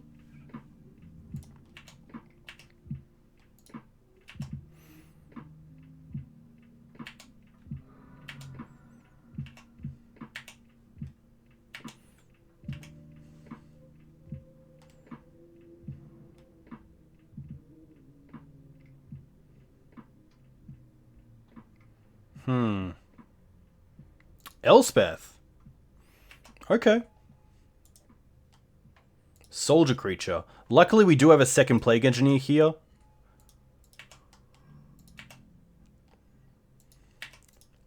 Alright, so we're definitely cracking this now. Untap. Swords. Interesting.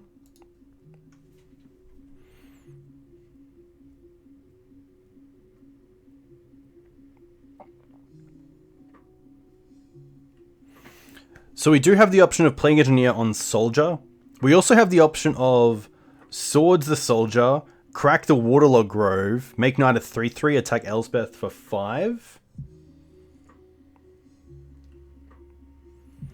I think we do care about Elspeth, just because we can get rid of it this turn.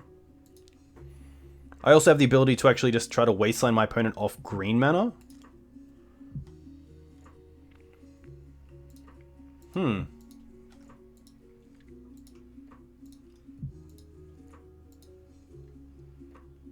Maybe I don't mind second Knight. Attack with Plague Engineer at Elspeth.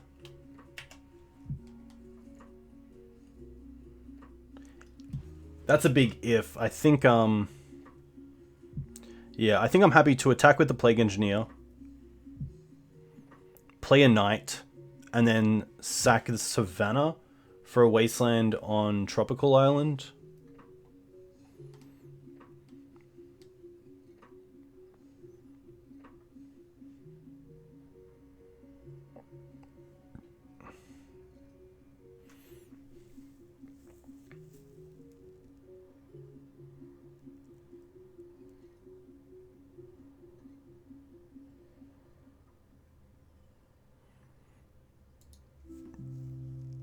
Looks like my opponent is having a good think. Nice, HG. Thanks for coming in. Thanks for your list as well. So I definitely don't like using a card on a token. So I think the swords can stay in hand for a little while longer. But I definitely like at least playing out Knight.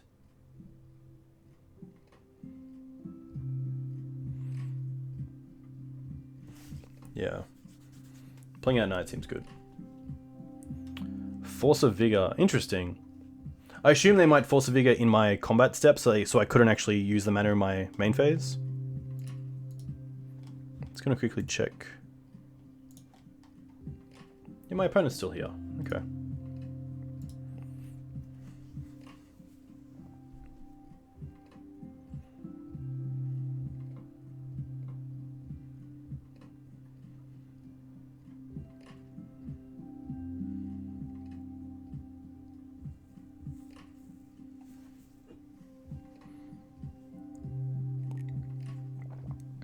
Elspeth I really like because it allows you to actually get over Oko's creatures and kill it, hopefully. It's also quite good against True Name, but I haven't seen too much True Name around. I do like as well that the soldier tokens play around Plague Engineer, most likely naming human against this deck, which is kind of cool. I know Thalia is a soldier. I don't think there's many other soldiers in the deck.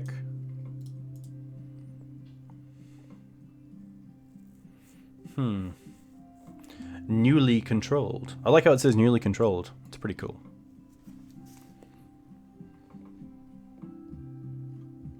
Oh wait, is it? It's me that's... Interesting. Apologies. We're attacking Elspeth. All this time.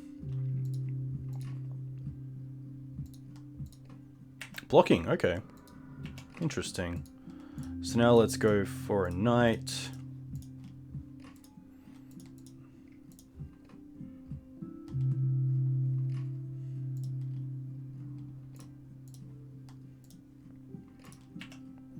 Alright.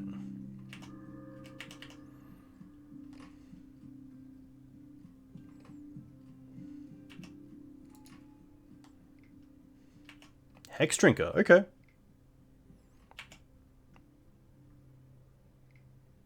Do they have another land? Surely. They don't. Okay, well... That's pretty good for us. Cabal Pit. Definitely play this.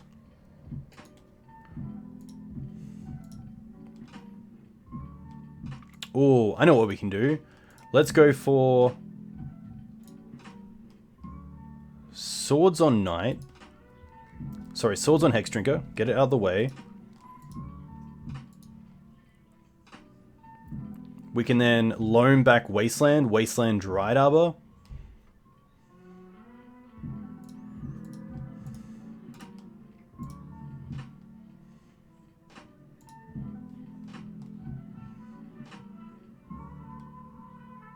I have played a land for the turn, that is correct.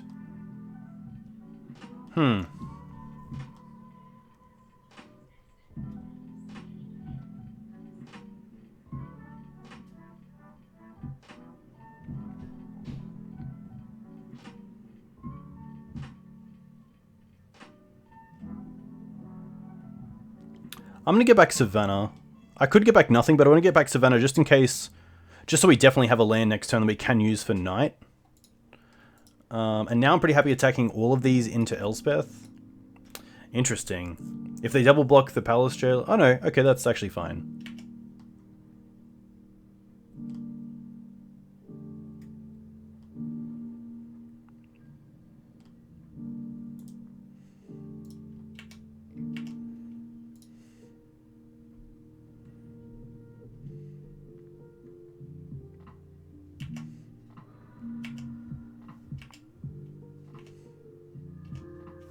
Bit of a loose play there.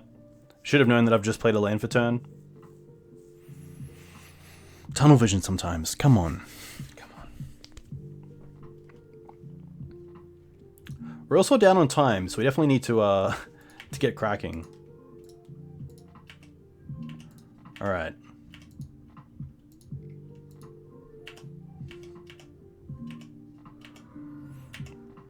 Alright, so now we can untap.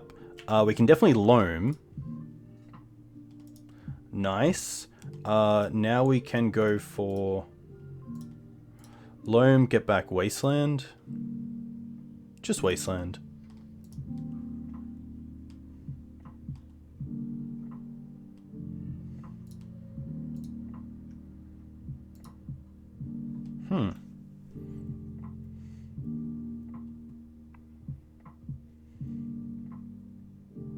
If they have Swords to Plowshares and we only attack with 2 creatures, they could stop Elspeth from dying. And then we could use the Knight for a 3rd mana this turn to cast Uro.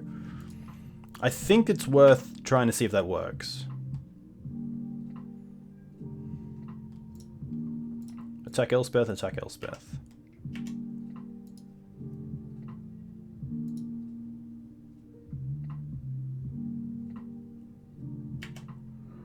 Interesting. Land.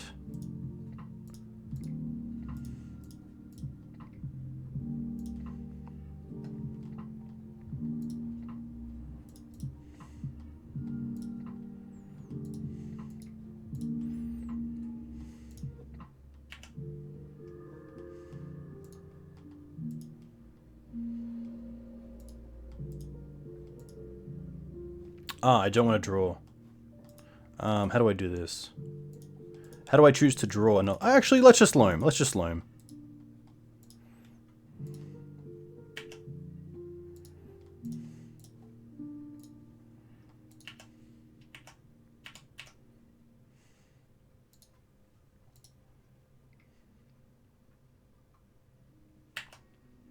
Knight's fine.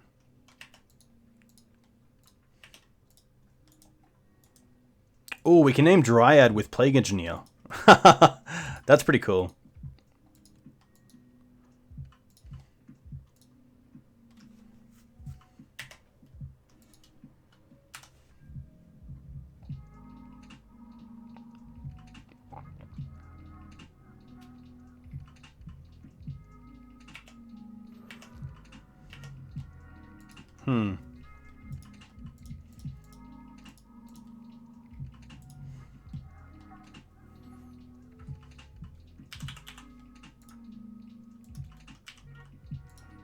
Yeah, unfortunately that is just game because we get in for lethal anyway.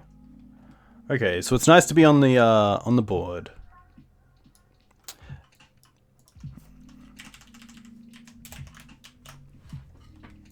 Uro there getting hit by Karakas is pretty funny because we definitely get the ETB off it, so if they return it, we're drawing a card each turn, we're playing a land most likely each turn, and we're also gaining 3 life a turn. Means we can Karakas our own Uro as well, which is pretty sweet. If we don't feel like we can play it from the yard. I guess with Leyline out, it's pretty good because you can still play Uro, get the ETB, and then return it to hand before it goes to the graveyard or gets exiled, and then just keep replaying it. that is pretty funny.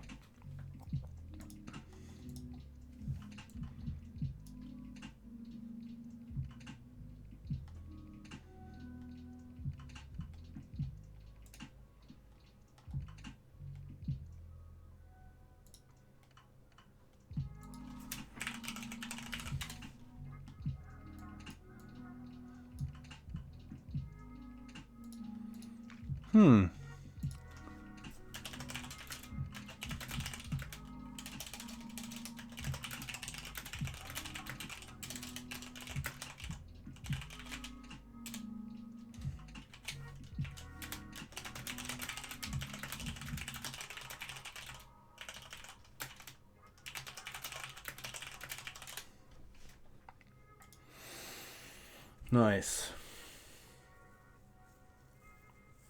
Yeah, they can be pretty tough. I mean, Leyline definitely helps, but in the game 3 where our opponent obviously knew we were on Leyline and had that Reverend Silence, it really, really stings. That can be really tough to come back from, and obviously it didn't work out well. But yeah, the Goro 12 post, really 12 post in general seems pretty tough. We do have a nice Wasteland package, but if they're quick on their artifact ramp, or even something like Sorcerer Spyglass on Wasteland, it can be pretty tough. Thought Not Seer as well, being able to snipe out some of our cards is pretty awful. But yeah, not having a great answer to Planeswalkers other than trying to stop their ramp is pretty tough. That's definitely something that maybe the deck could look at adjusting for. Up against Koi, would love to play first. This hand is interesting. I don't mind it. It's a little bit slow, but we can play a fetch land, and then next turn we have Chalice, we have Decay, or we have Knight if we draw into a Mox Diamond, but I actually don't mind this hand. A little bit slow, but I'm going to keep it.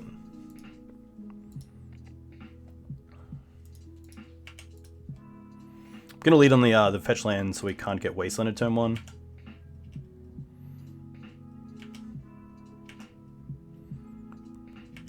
I guess Black-Red Reanimator could play Verdant Catacombs, so it could actually be like an Entomb. Swamp's a little bit scary. Swamp... No Thoughtseize, okay. Okay, they're going to the main phase. Second main phase. Oh, interesting. The Blind Cabal Therapy. Or hopefully blind. What do they name? What do they name? Crop Rotation. That's a pretty good name. That's a pretty good name. That's a pretty cool name as well. I'll give them that.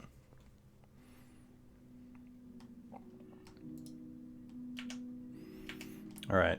I guess we don't want to draw Savannah. I could also get Scrubland because that turns on everything, so let's get Scrubland. I don't want to draw the Scrubland as well, so that's why I'm getting it out of the deck. Don't want to draw the Swamp either. Bob. I still like Chalice for 1 here.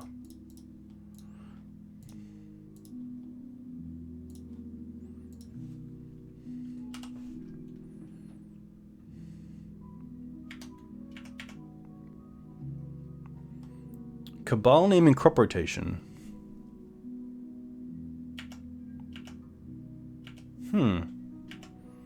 This is interesting. Maybe they're like a Turbo Depths deck?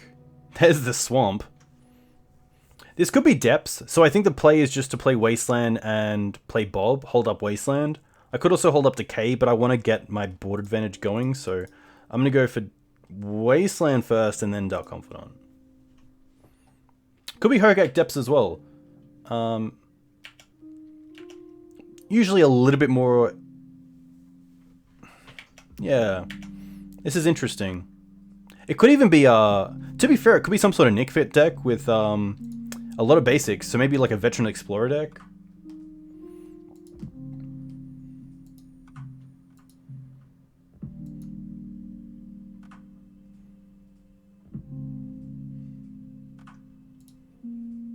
If they play Pernicious Deed, I'd be pretty happy because we have the Abrupt Decay. So it could only... Haha, okay, nice. So it can trade with the Chalice, but I kind of want to keep the Dark Confidant around. Another Bob. Okay.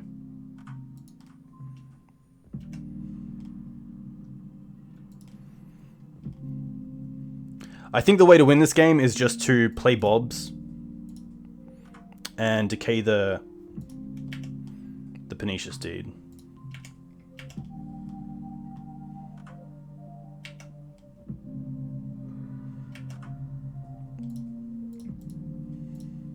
Doing it now so they can't untap with the mana.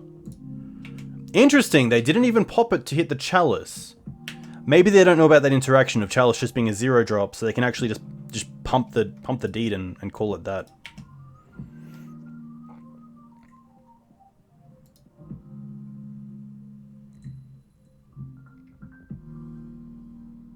A Planeswalker, maybe? Questing Beast. Okay, Questing Beast is pretty good. We do have Karakas in the deck, which can deal with it. This Knight... The Knight's actually pretty nice as well.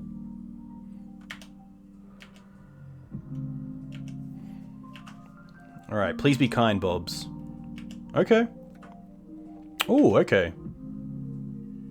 Oh, even better. Okay. So.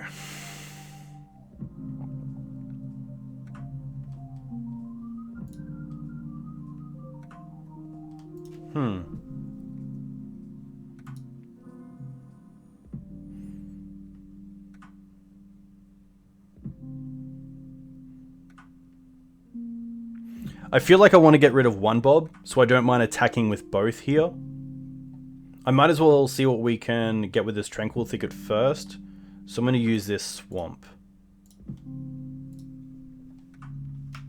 I can't. Classic. Okay. Well then, let's go with Mox Diamond, pitching the Forest. And I guess because that's any color, we might as well just use the Trop.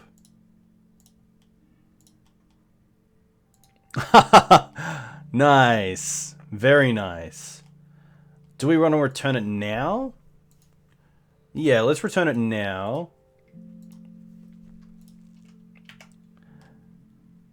Now we can attack for 4.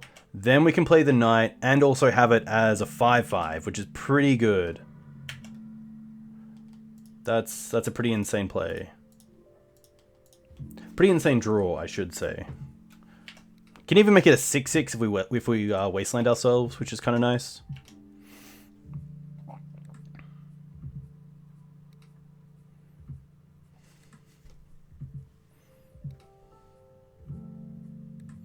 Seven, correct.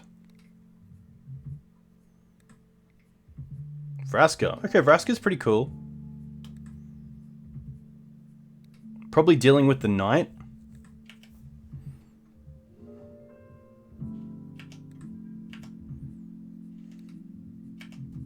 I swear I really want an Uro. Kind of want land Uro. There was 1 land. There's 2 land. Oh, so close. Let's draw a card first. Let's use Swamp. Fetch. Attack Vraska, attack them.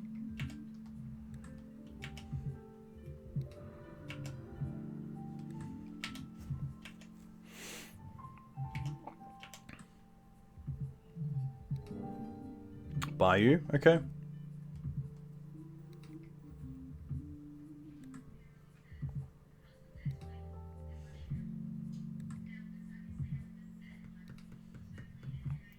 Siege Rhinos. Siege is pretty good. Don't have a great answer for it. Especially in the main deck.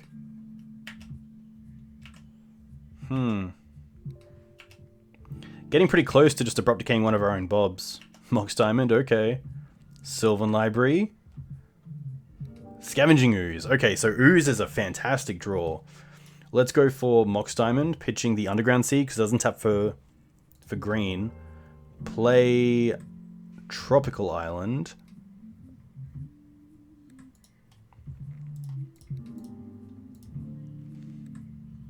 Play Scooze. I'm going to go with playing Sylvan Library. And then just pass. I guess I could attack with both of these. Just so that we don't die to the Siege Rhino plus. We can currently gain just 1 life. So I don't mind attacking with both Bobs here. And losing 1. I definitely like wastelanding them as well. That's a great play.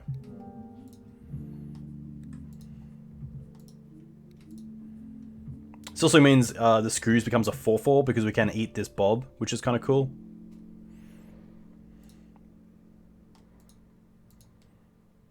Maybe they're going to let it slide. I like that play. I like that play a lot.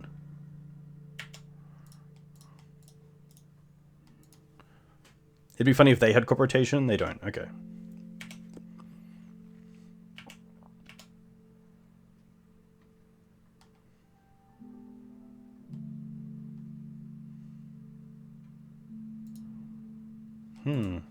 Okay.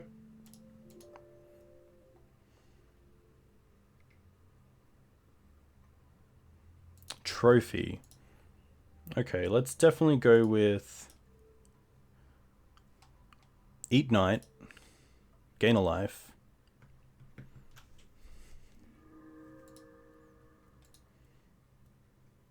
And then maybe just hold up Assassin's Trophy. But we can't actually get a land because we have no basics left in the deck. So maybe it's actually just worth eating something like Cabal Therapy. It means they can't put the Siege Runner in the yard and then play something like Reoccurring Nightmare, if that's a card they play. Hey, Grid GM, welcome. I believe we have no basics. Okay.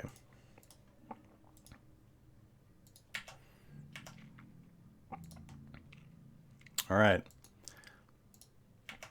What's on top of the deck? Hopefully it's nice for us.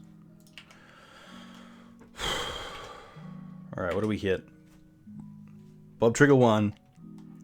Ooh, oh no. Oh no. Okay. Okay. Come on, Uro. Uro is all we need.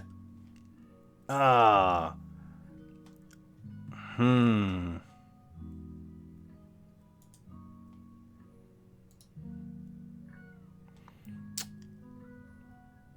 Kinda need to play this.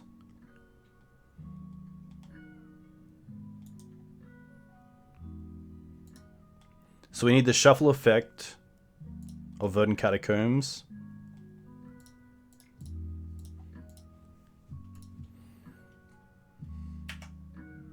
I think we just pass. I guess we can play the Mox out. Pitch the land. Maybe I want an extra shuffle if we get another turn.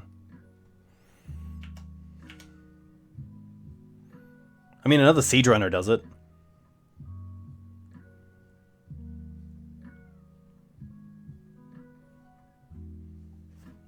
Yeah, they do play Deeds, that's very true.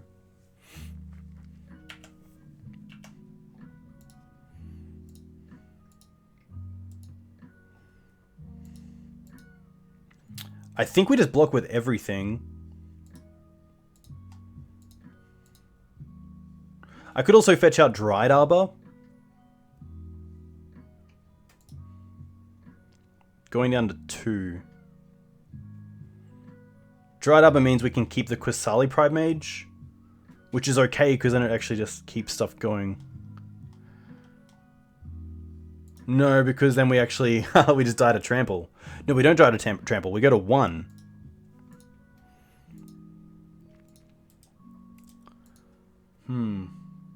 Yeah, if we're fetching anyway. That's true. Alright. So if we block like this...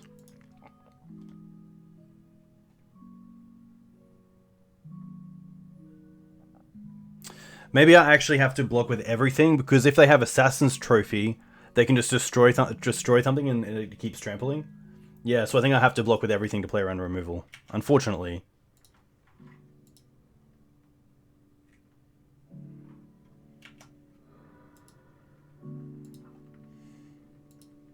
Dryad Arbor lives. Okay.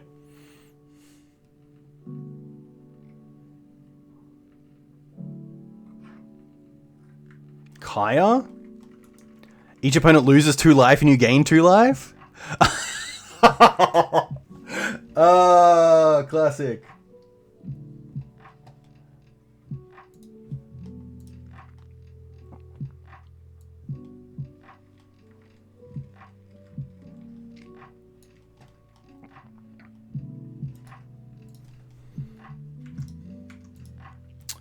That's classic.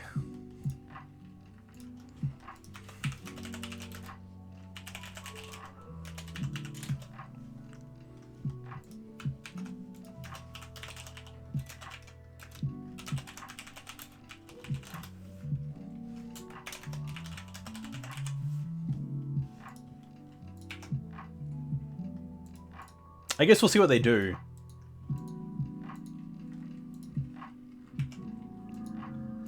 Alright.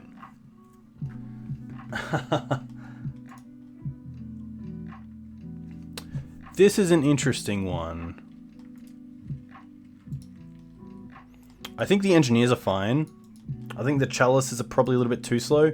Chalice on 1 does seem okay, but they have so many good ways to answer it in Assassin's Trophy, Deed, Vraska, most likely Abrupt Decay.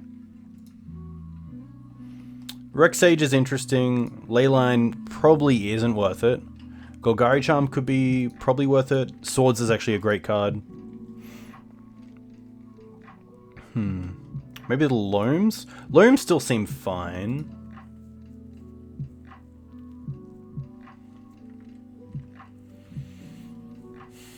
Leyline turns off Explorer. Leyline does turn off Explorer. I don't know if it does anything else. If it was NicFit, I would be a lot more inclined to play Leylines, but...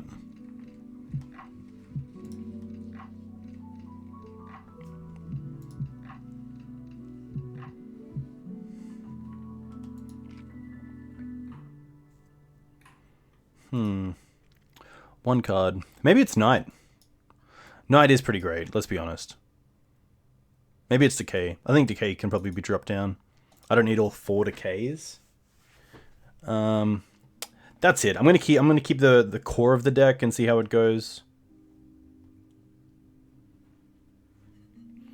Yeah, I guess Engineer does kill a few things, which is nice. It's mainly there for removal and also a little bit of pressure. It does mean that their their Veteran Explorers do get a pretty nice little start. I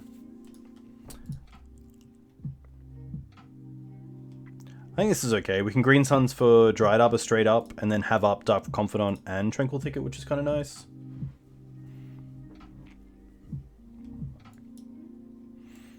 I don't know what we're mulling for against NicFit. I think this is fine, seeing we have a turn 1 mana accelerant. We can go get Trop, and then next turn get Underground or Scrubland. I think his hand is fine. We'll keep it. It has a fine turn 1, turn 2, and turn 3 play, and it has Disruption. Also has a little bit of... a little bit of Tranquil Thicket. What do you call it? What do you call it? A little bit of cycling. Let's go for Trop and Green Suns.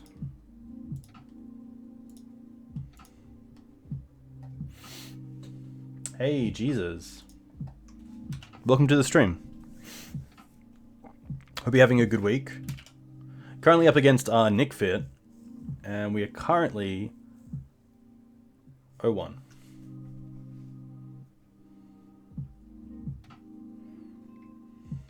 Thoughtseize, okay. Probably taking the Dark Confidant here. It's probably the most scary card.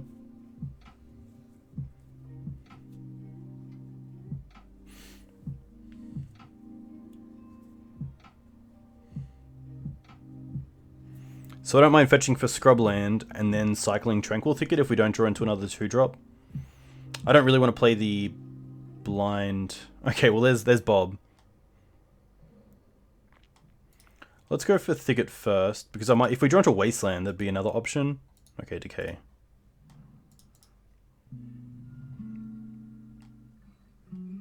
Scrubland. Thoughtseize Bug. Hey, Baby Bite. Welcome to the stream. I like your coffee emoji. That's a very cool emoji. I want to know where you got that emoji from.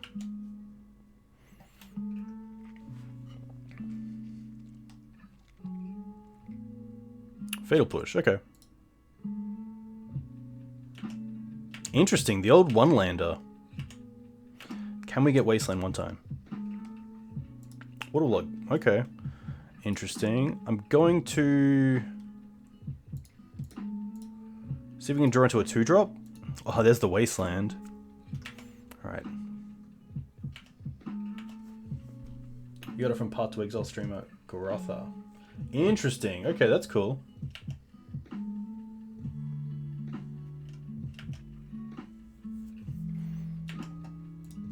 Oof. Hopefully not naming Decay. Hopefully naming Playing Engineer.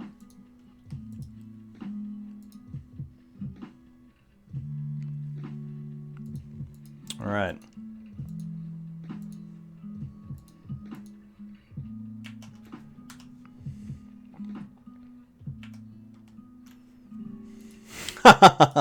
It must be a bug, surely. What do we name?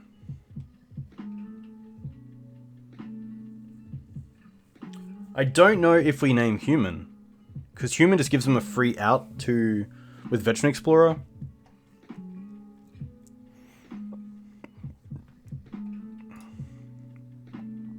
Could name Rhino, but I don't think that's worth it. I think it's still just, yeah, it's probably just correct to name human either way.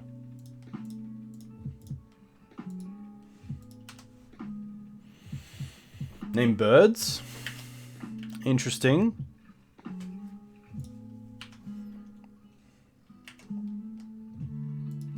Wow, okay, night there's pretty nice. That's a real clock.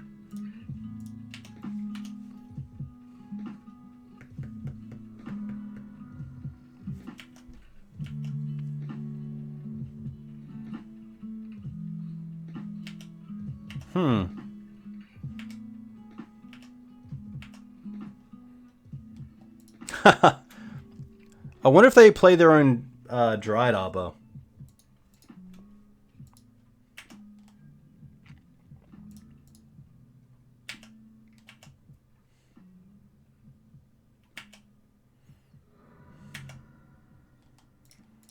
I guess we just go for elk.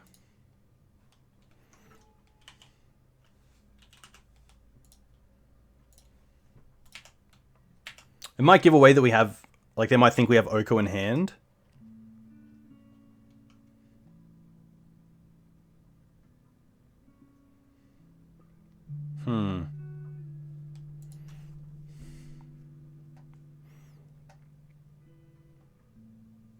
I don't think I want to change anything. Pretty happy just to submit the same list and see how it goes. Hound is interesting, but we haven't really hit a matchup yet where it's relevant other than Reanimator, but it's just a little bit slow. A little bit slow. This is an interesting one. So we can play turn 1 Barren Moor, turn 2 Bob. We could also have up Golgari Charm. We don't have a white mana for Swords to Plowshares, but we have Uro. I think this is one of those hands which is it's a bit risky, but it does have a lot of play to it. Yeah, Uro does seem pretty sweet. And to be fair, if they do start off with some sort of Veteran Explorer start, we can go get our basics, which is really nice.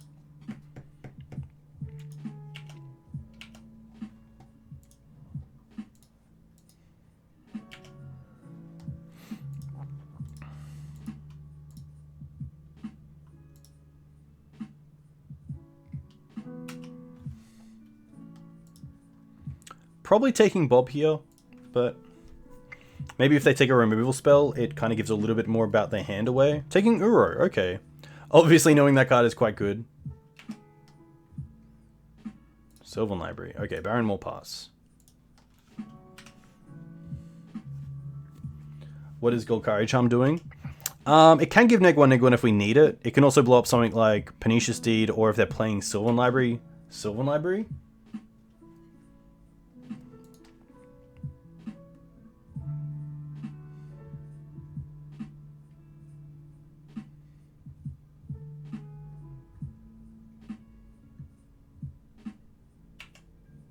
Interesting.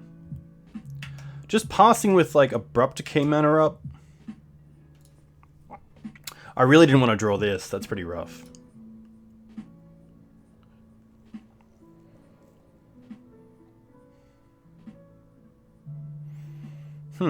So if they have up Assassin's Trophy or Abrupt Decay, I'd probably rather play the Bob and then hold a Sylvan Library, not the other way around.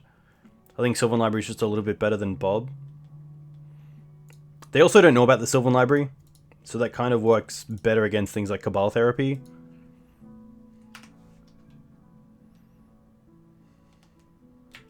Okay, or they could just have nothing. Interesting.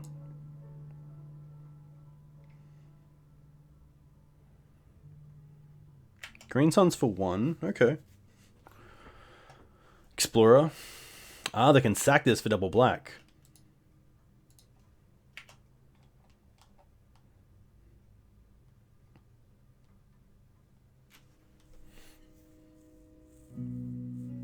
Hey, TK Tech.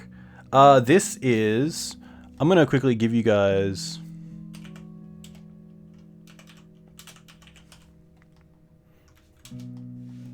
so MatsOle is the current player of the deck. And here in chat, when I find you guys... This is the list.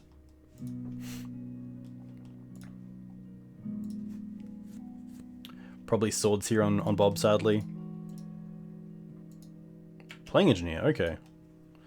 Can't do much about that.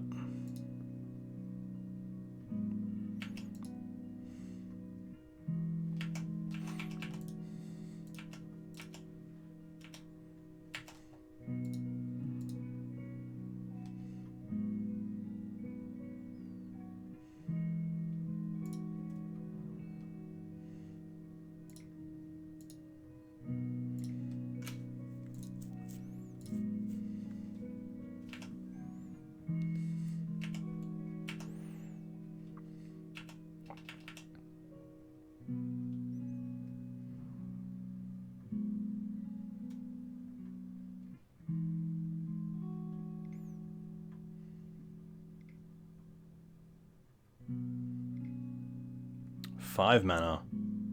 Green Suns for 4. Siege Rhino? Hopefully. I hope it's Siege Rhino. It could be Questing Beast, to be fair. Siege Rhino, okay.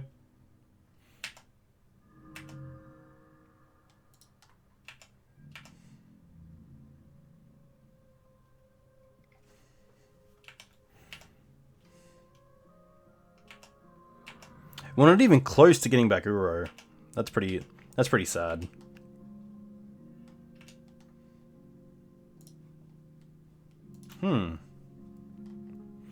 Oko is interesting. I wonder if I like Loam just to fill the grave to try to get Uro back. So I could put back Green Sun Zenith. Pay 4 for these two. And then we can just cast the Life in the Loam and put it in the graveyard. However, a tick up on Oko does just kill... Sorry, a tick up on Siege Rhino does just kill the Oko. Maybe it's better to Oko... Oko, tick up on Siege Rhino. And then we can Golgari Charm to save the Oko by giving -1/-1 when they attack for 5, most likely at the Oko. But maybe I want to pay for this just to look that little bit deeper.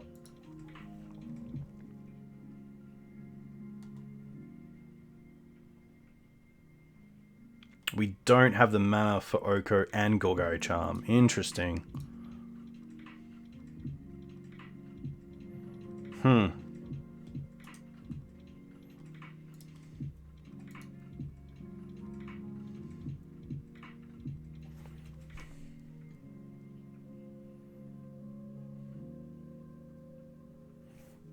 We can Oko to 6 to buy a turn? That doesn't do much.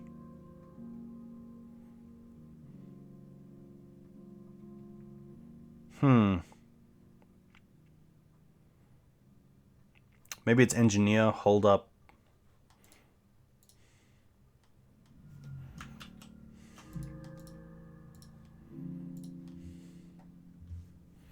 Yeah, we can't Charm an Oko, sadly. And we can't Loam because there's no targets in the graveyard. I could NG and Loam. Maybe that's better. What are we naming here?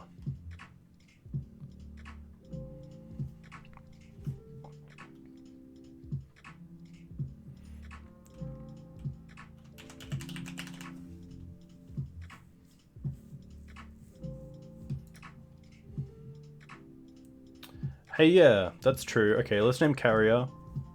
And then pass.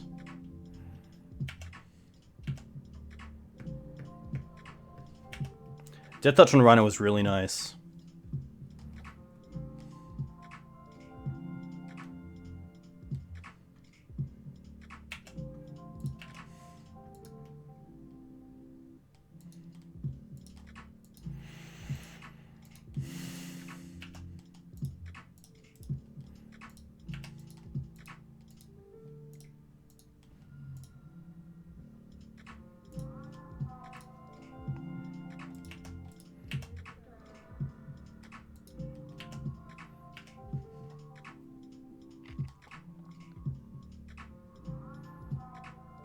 I really hope that is draw a card here with Castle.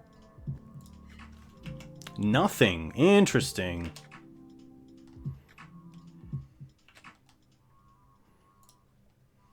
Another Oko.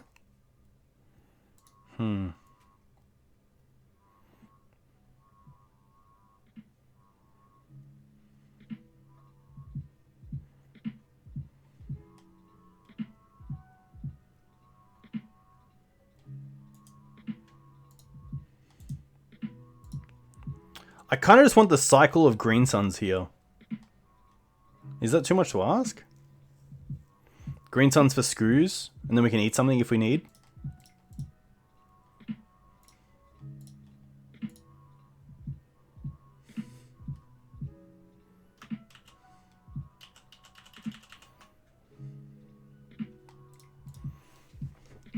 Is not putting Oko online this turn worth a shuffle? I think it's pretty close. I could also just Green Suns for Dryad Arbor. So next turn, if we hit a blue source, we can get back Uro. If it's a fetch land. Close to it. You like Oko more? Alright. Alright.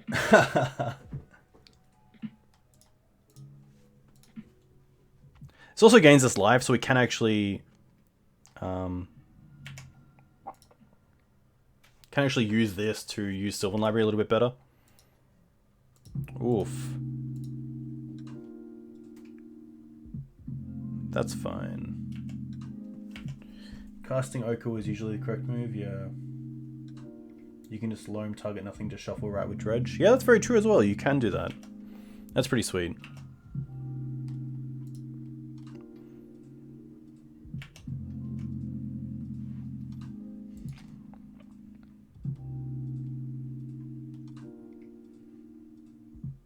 Vraska on Oko would be pretty good. We do have the Oko still on top, which is nice, but I guess that might even deal with it because we have this food around.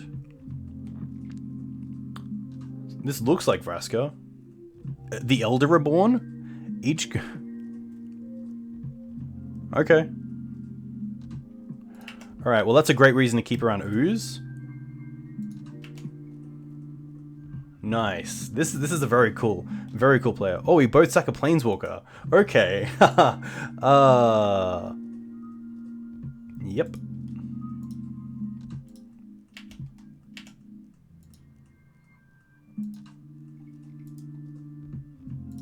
At least we can discard the Loam. I don't mind just getting some life here. So we can maybe be a little bit more aggressive with this Sylvan Library. It's not doing too much now either.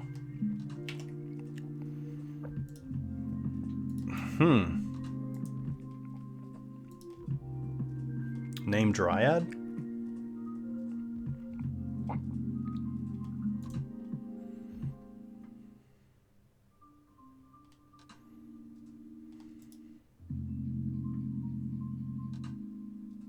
Green Suns answers its ulti, which is nice because we can get Scavenging Ooze and eat the target.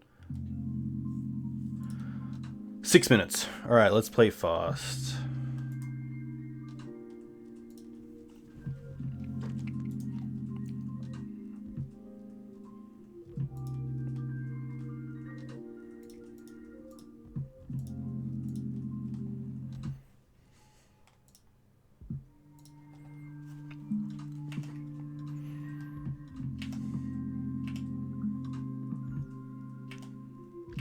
At least we can now dredge what's on top.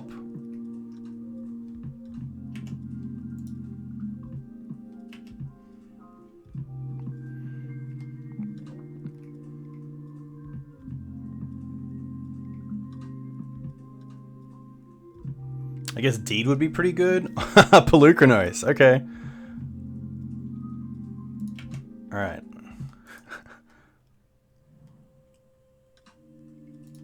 Alright.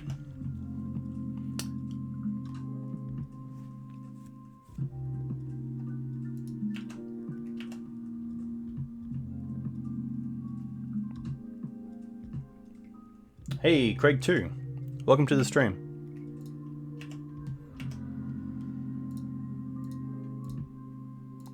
So now we need to find a white source as well. So I kind of want to eat this food. Alright. Now we can loam.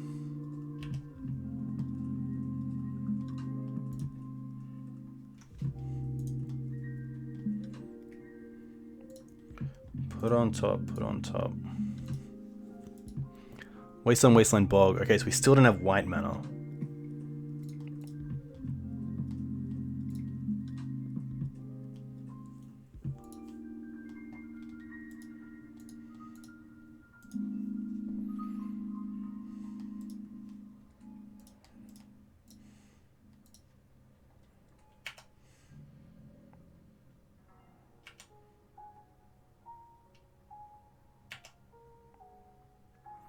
Should definitely have cast that loam. Oh no, because I want to keep the trop up. Interesting. These guys can fight. Yeah. Rough. Rough. A lot happening in that game. Ah, man. Rough. Just reading cards as well, knowing what to play around is pretty rough.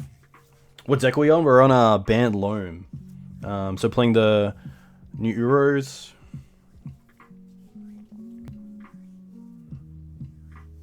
Yeah, I think I definitely needed to elk the 6/6.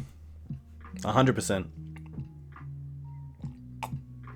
Well, I guess it makes it a 9/9, but it stops the fight ability, so I should, yeah, do that. And then play Scooze, and then just eat the target of Elder Reborn in upkeep. Yeah, so elking it does make it a 9/9, but it takes away the ability for it to fight the Ooze, which gives us the ability to eat the target card that they choose with Elder Reborn in their upkeep. I don't have a white source, I can't play all the 9/9.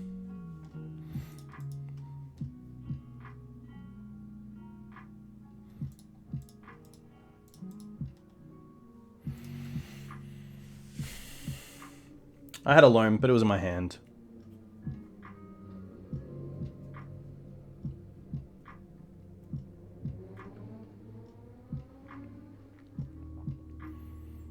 Dark-BANT? TK Tech, that is it dark? Yeah, it is. That's true. It is full color loam. Wow. Yeah, okay, let's change the name. We're gonna call it Dark-BANT Loam. Okay. There we go. We've saved the name. It's all up. It's all updated. Aircon back on. Alright, game 5. Hopefully we can come up against Bump Freak. Let's hand sweep. We'll keep this.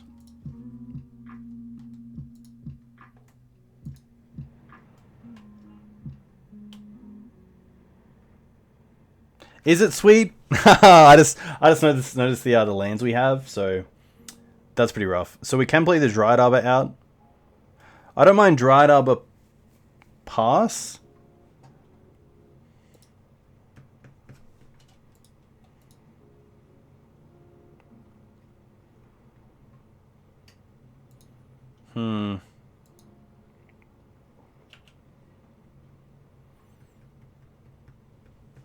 I definitely like mulling this hand, especially seeing my land drops.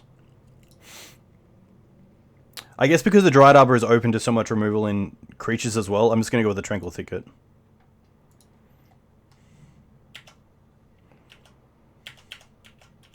Rough. Moist junk?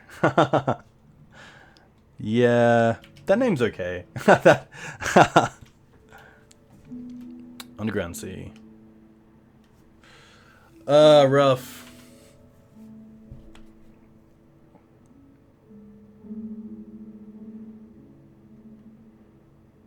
Always look at your hands before you keep a hand. Always look at your hands before you keep a land. Oh, that's actually quite nice. Let's go for... Cast this, stitch this, loam, target this. Nice, okay.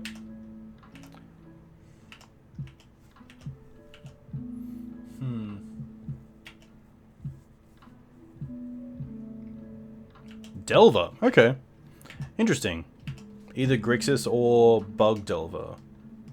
I'm pretty keen to loam here.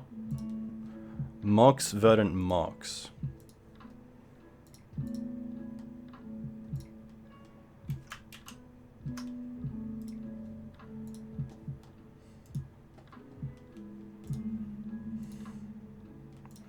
Just try to play around Stifle a little bit. We can go for Underground Sea and then just hold up Decay. And the next time we can cast Loam around day. We can cast Night around Days, which is really nice.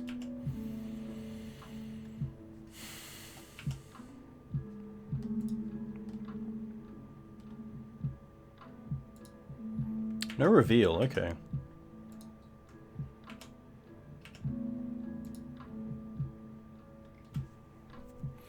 I think I'm happy just to decay this now because any ground creature, we're kind of set with these knights. So this is really the threat that I probably most care about. Wow, okay. Well, we are definitely loaming. We didn't hit. Okay.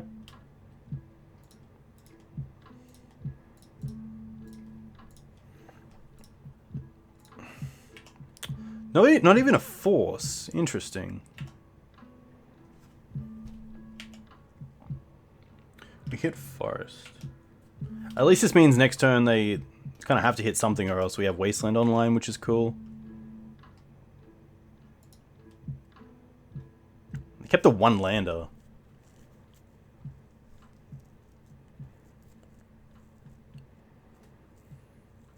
I wonder what their hand is. They kept a Delver hand with Thoughtseize, but no Ponder, Brainstorm, second land? Wow. We can definitely drop the Qasali. Screws is still okay. Knights are fine. I can probably just sing myself do this.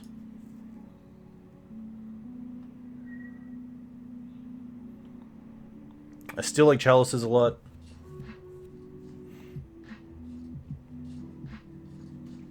There's probably a lot of good cards here that I could bring in. Like maybe like... Could probably just take out a Green Suns, bring in a Plague Engineer.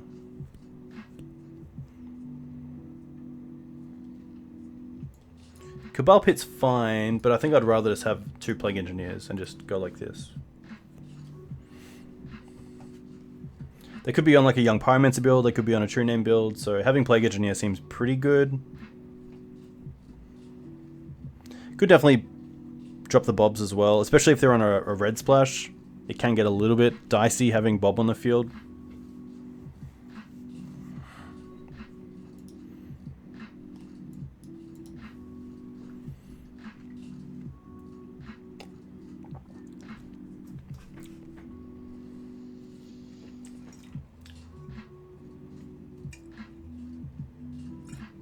Interesting.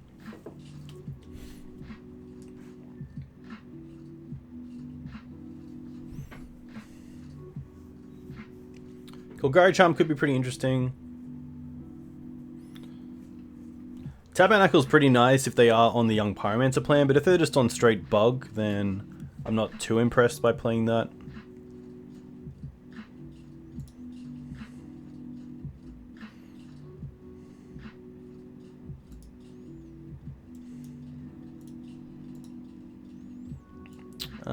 Not a big fan of this hand.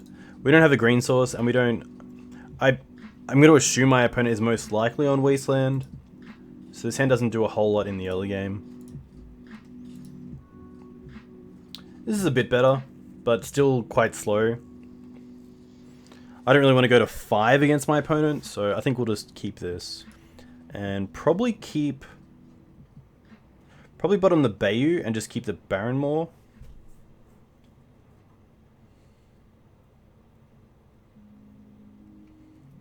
If our opponent's on red, I kind of want to drop the Knights as 4/4s.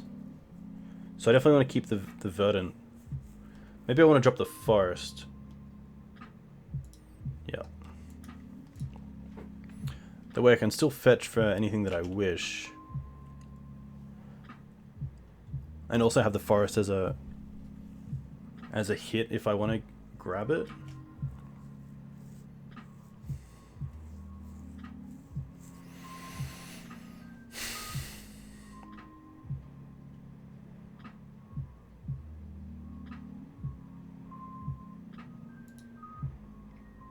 Alright.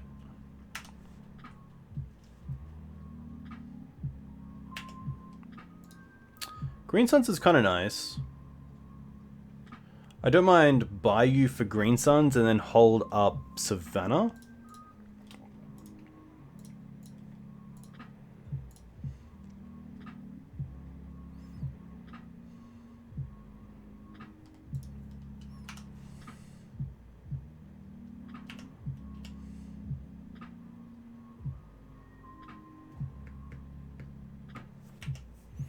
Yeah, if the days hit the Green Suns, I wouldn't be too unhappy. They obviously have to daze something if they're playing days.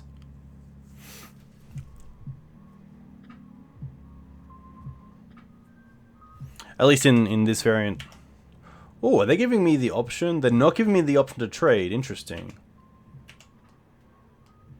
Another plague. I wonder if I just want to go for engineer here. Scrubland. Pretty huge upside if it resolves.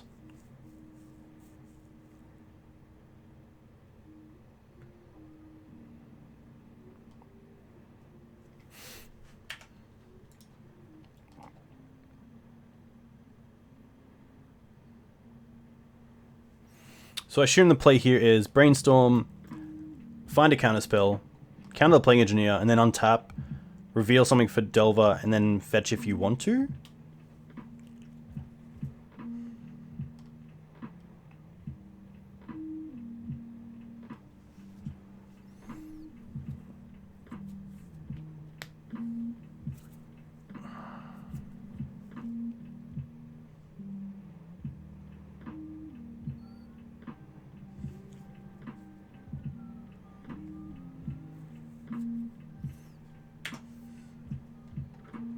Wow, okay.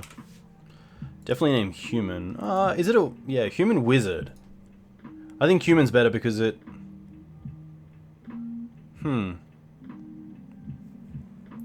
I guess wizard if they are playing Dread Horde is a wizard? Either way. I guess we can find out.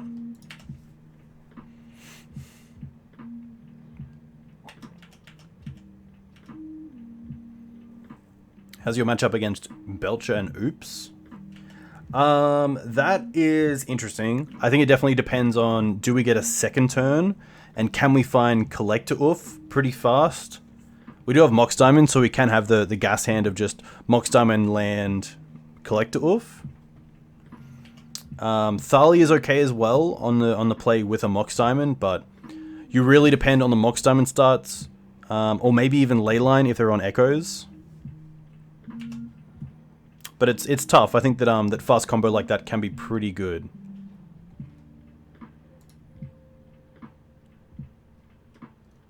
Interesting. Titan against Titan.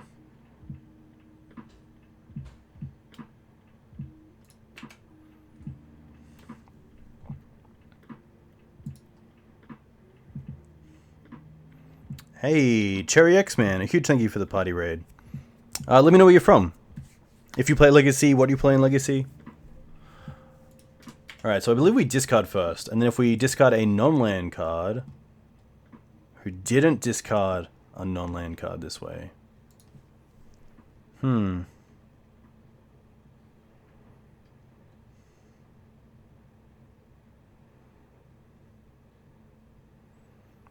I think I rather these here, let's be honest.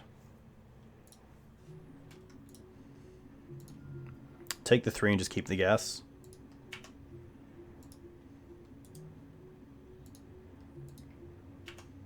Alright. We just played Legacy, Mono Black Leyline, Helm, Stompy. Very cool. Is that the deck with like Ill-Gotten Gains as well? You can Leyline your opponent so that when you both... yeah, you exile your opponent's hand. Bob. So Bob's nice if I want to play around Days, but I think I'm happy just to try to jam something like Knight here. Especially as a 4/4.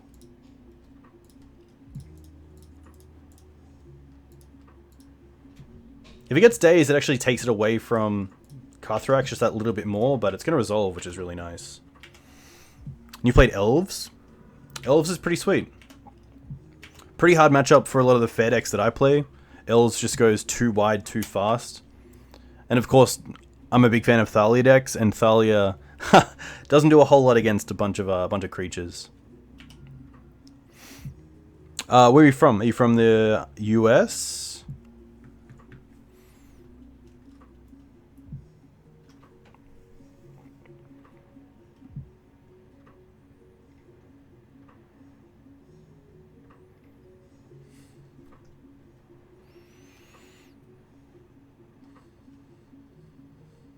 Definitely looks like a, yeah, a Crocs here. Okay.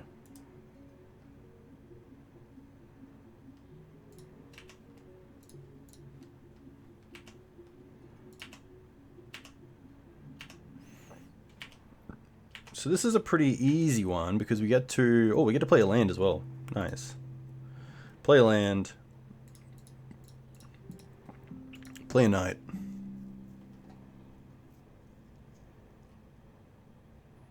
Oh, very cool. Yeah, D&T's in a tough spot right now.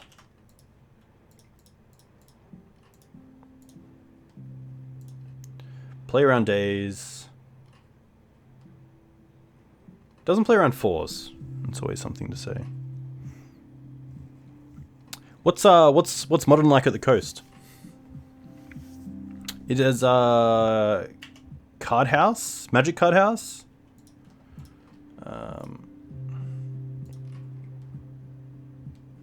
Do I care about the Dryad Arbor? I think it's the Dryad Arbor that I don't care about the most.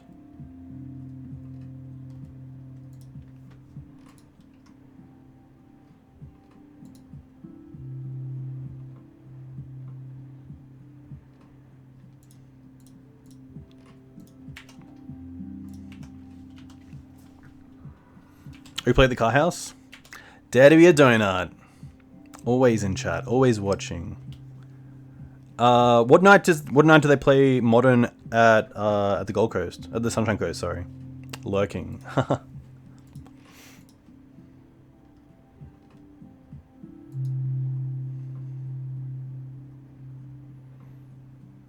Friday night. Okay, that's cool. I know that my friend Wayne used to go to that store, I believe, and play Modern Goblins. May have picked up a new deck since then. Very good artist as well. Breach. Okay, that's kind of scary. Is this just like Grixis Delver Breach? Wayne is a very nice guy.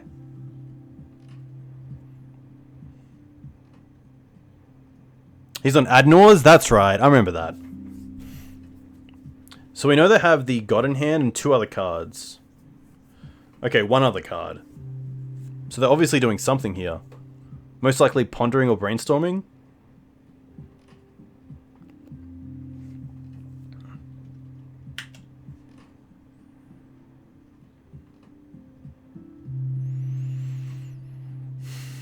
Interesting.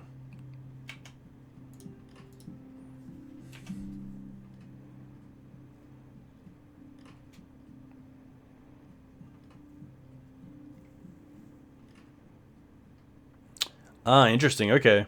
That's pretty cool.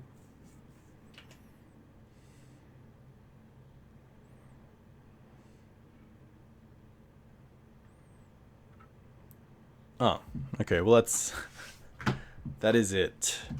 I assume they are. Yeah, they obviously found nothing with that brainstorm. Maybe even lock themselves, and then they lose the breach in the end step, which is pretty rough.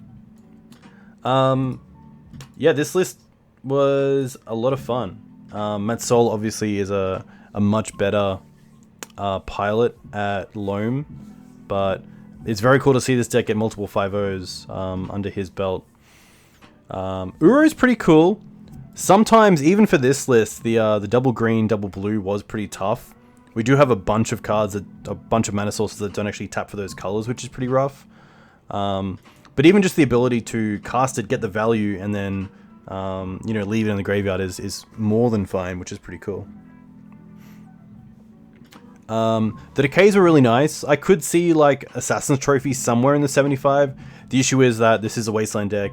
This is a Chalice deck, so giving your opponent mana can be a bit of an issue sometimes. It kind of goes against the main strategy of the deck, but you know, I think having an out for Planeswalkers is pretty good, so maybe there's some room for that somewhere. but unfortunately, that is it for me. A huge thank you to you guys for coming in. A huge thank you to those who have subbed and followed. Let's do a giveaway. Hey, PRG12, thanks for the follow. All right, I have a sealed booster here of War of the Spark. So, X Granham, thanks for the follow. Let's quickly do. Let's do a giveaway.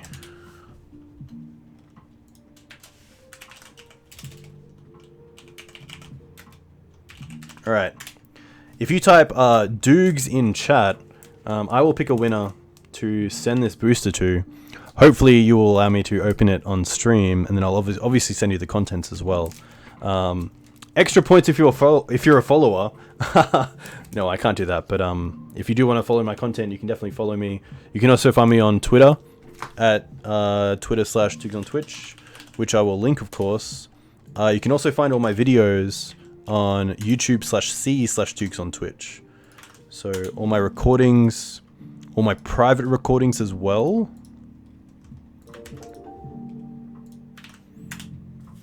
Hey, Chair X-Man, thank you very much. Huge thank you. Hope the coast is doing well. It's been pretty hot down here in Brisbane, but it has rained a little bit today, which is nice. But until then, I'll give you guys another 15 seconds to type Doogs in chat if you want to be part of this giveaway. Some pretty good cards in this set. Teferi's pretty good. I know Teferi's pretty sought after. War of the Spark. Doogs in chat. I do like Doogs in chat. Doogs in chat should be a username, surely. Alright, 5 more seconds. I'd love to come visit. I think that the Sunshine Coast is really nice. Ashiok, nice set. That's very true. Alright. Closing the giveaway in 5, 4, 3, 2, 1. HG Butt. Alright. Would you like this sealed, or would you like me to open it and see what you get on stream? It's up to y'all. Open it, alright. Keep it up. Keep it up here. Oof.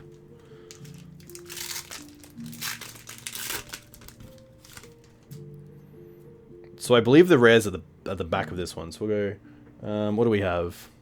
Crush Descent. Invading Manticore. Interesting. Gideon's Sacrifice. Playable, I think. Naga Eternal. Soren's Thirst. Crawl Stinger. Nahiri's Stoneblades. Pretty cool. Tamio's MVC. I can't say that word. I was going to say that word. I can't say that word. I'm so sorry. Banehold. Interesting. 1 black. Lifelink Haste for a 1/1. That is pushed. Oh, Augur of Bolas with new art. That's pretty cool. Playable card. That was our first uncommon. Second uncommon is Ral's Outburst. Interesting. We then have Firemind Vessel. And then I believe we have the rare. It is Teferi! Oh no, I should have opened it myself. Oh, classic. And then what do we have behind it? A foil Massacre Girl! Okay. I knew there was a Teferi. Oh, very cool. Okay, well, HG Butter, huge congratulations. Very cool. Yeah, so that's a pretty nice pack. You get your foil Massacre Girl, you get your Teferi. Augur of Bolas as well. That's a sweet pack. That is a sweet pack. Nice.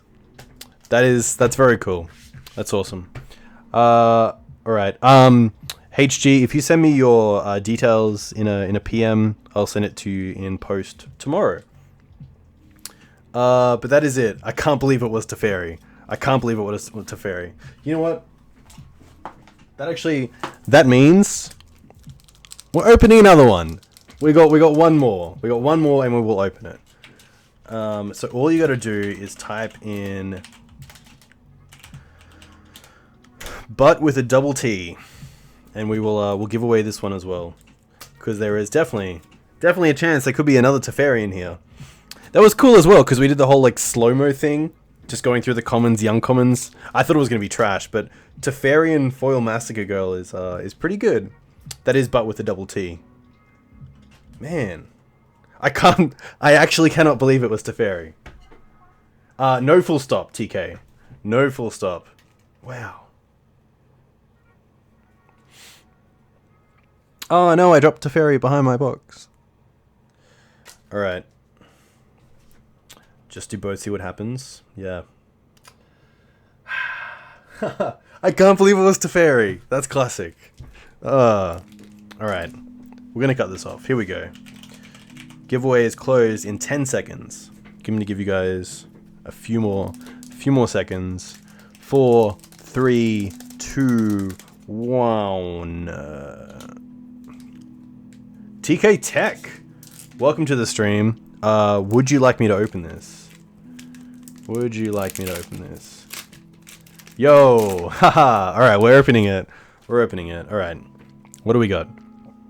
We have got a Ironclad Krovod, Ashiok's Sculler, Shriek Diver, very cool. Courage in Crisis, all right. Unlikely Aid, very cool. Wanderer's Strike, okay. Heartfire, Mana Geode, I'm probably butchering these names. Pollen Bright Druid, very cool card, looks cool. Davriel's Shadow Furge, I'm just gonna say Furge. Okay, first uncommon, Dread Malkin, alright. Second is Pledge of Unity, great card, okay. Emergency Zone, and then we have the rare, which is Ajani, another Planeswalker. Really? And then the card behind it is a forest. Okay, so you got Ajani. Ajani's pretty cool. Ajani the Great-Hearted. Interesting. 4 mana Planeswalker with 5 starting loyalty. +1, you gain 3 life. -2, put a +1/+1 counter on each creature you control with a loyalty counter on each other Planeswalker you control. And then also creatures you control have vigilance, which is pretty cool. You get a walker every pack. Oh, really? Then what's the rare? Surely not. That is the rare. Okay. Alright, well, TK, send me your details as well, and I'll get it away. HG, I can see I just got a message from you, which is very cool. Nice. Are you from Austria? That's cool, okay. Nice. Well, I'll definitely, yeah, send this away, and I'll send you a little, if either of you have Twitter, or... Yeah, if either of you have Twitter, I can send you a video, a picture as well of the post, so you can get a glimpse of it and have tracking and stuff like that. But that is me. A huge thank you to everyone for coming in and watching. This has been really fun. I think I'm going to run it back and see how I do again, just to get a bit more reps with it. So I'll be back on Sunday morning. Sunday morning? What's on Saturday?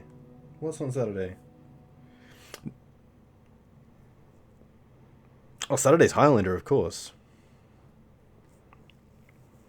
Hey, Grainham, you're more than welcome. Yeah, cool. Enjoy your weeks. Stay safe.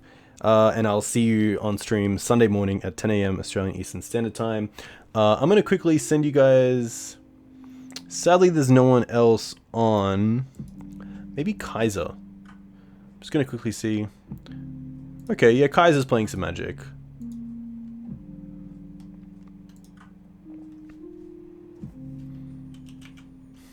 Alright, I'm going to go to this little before stream and set this up.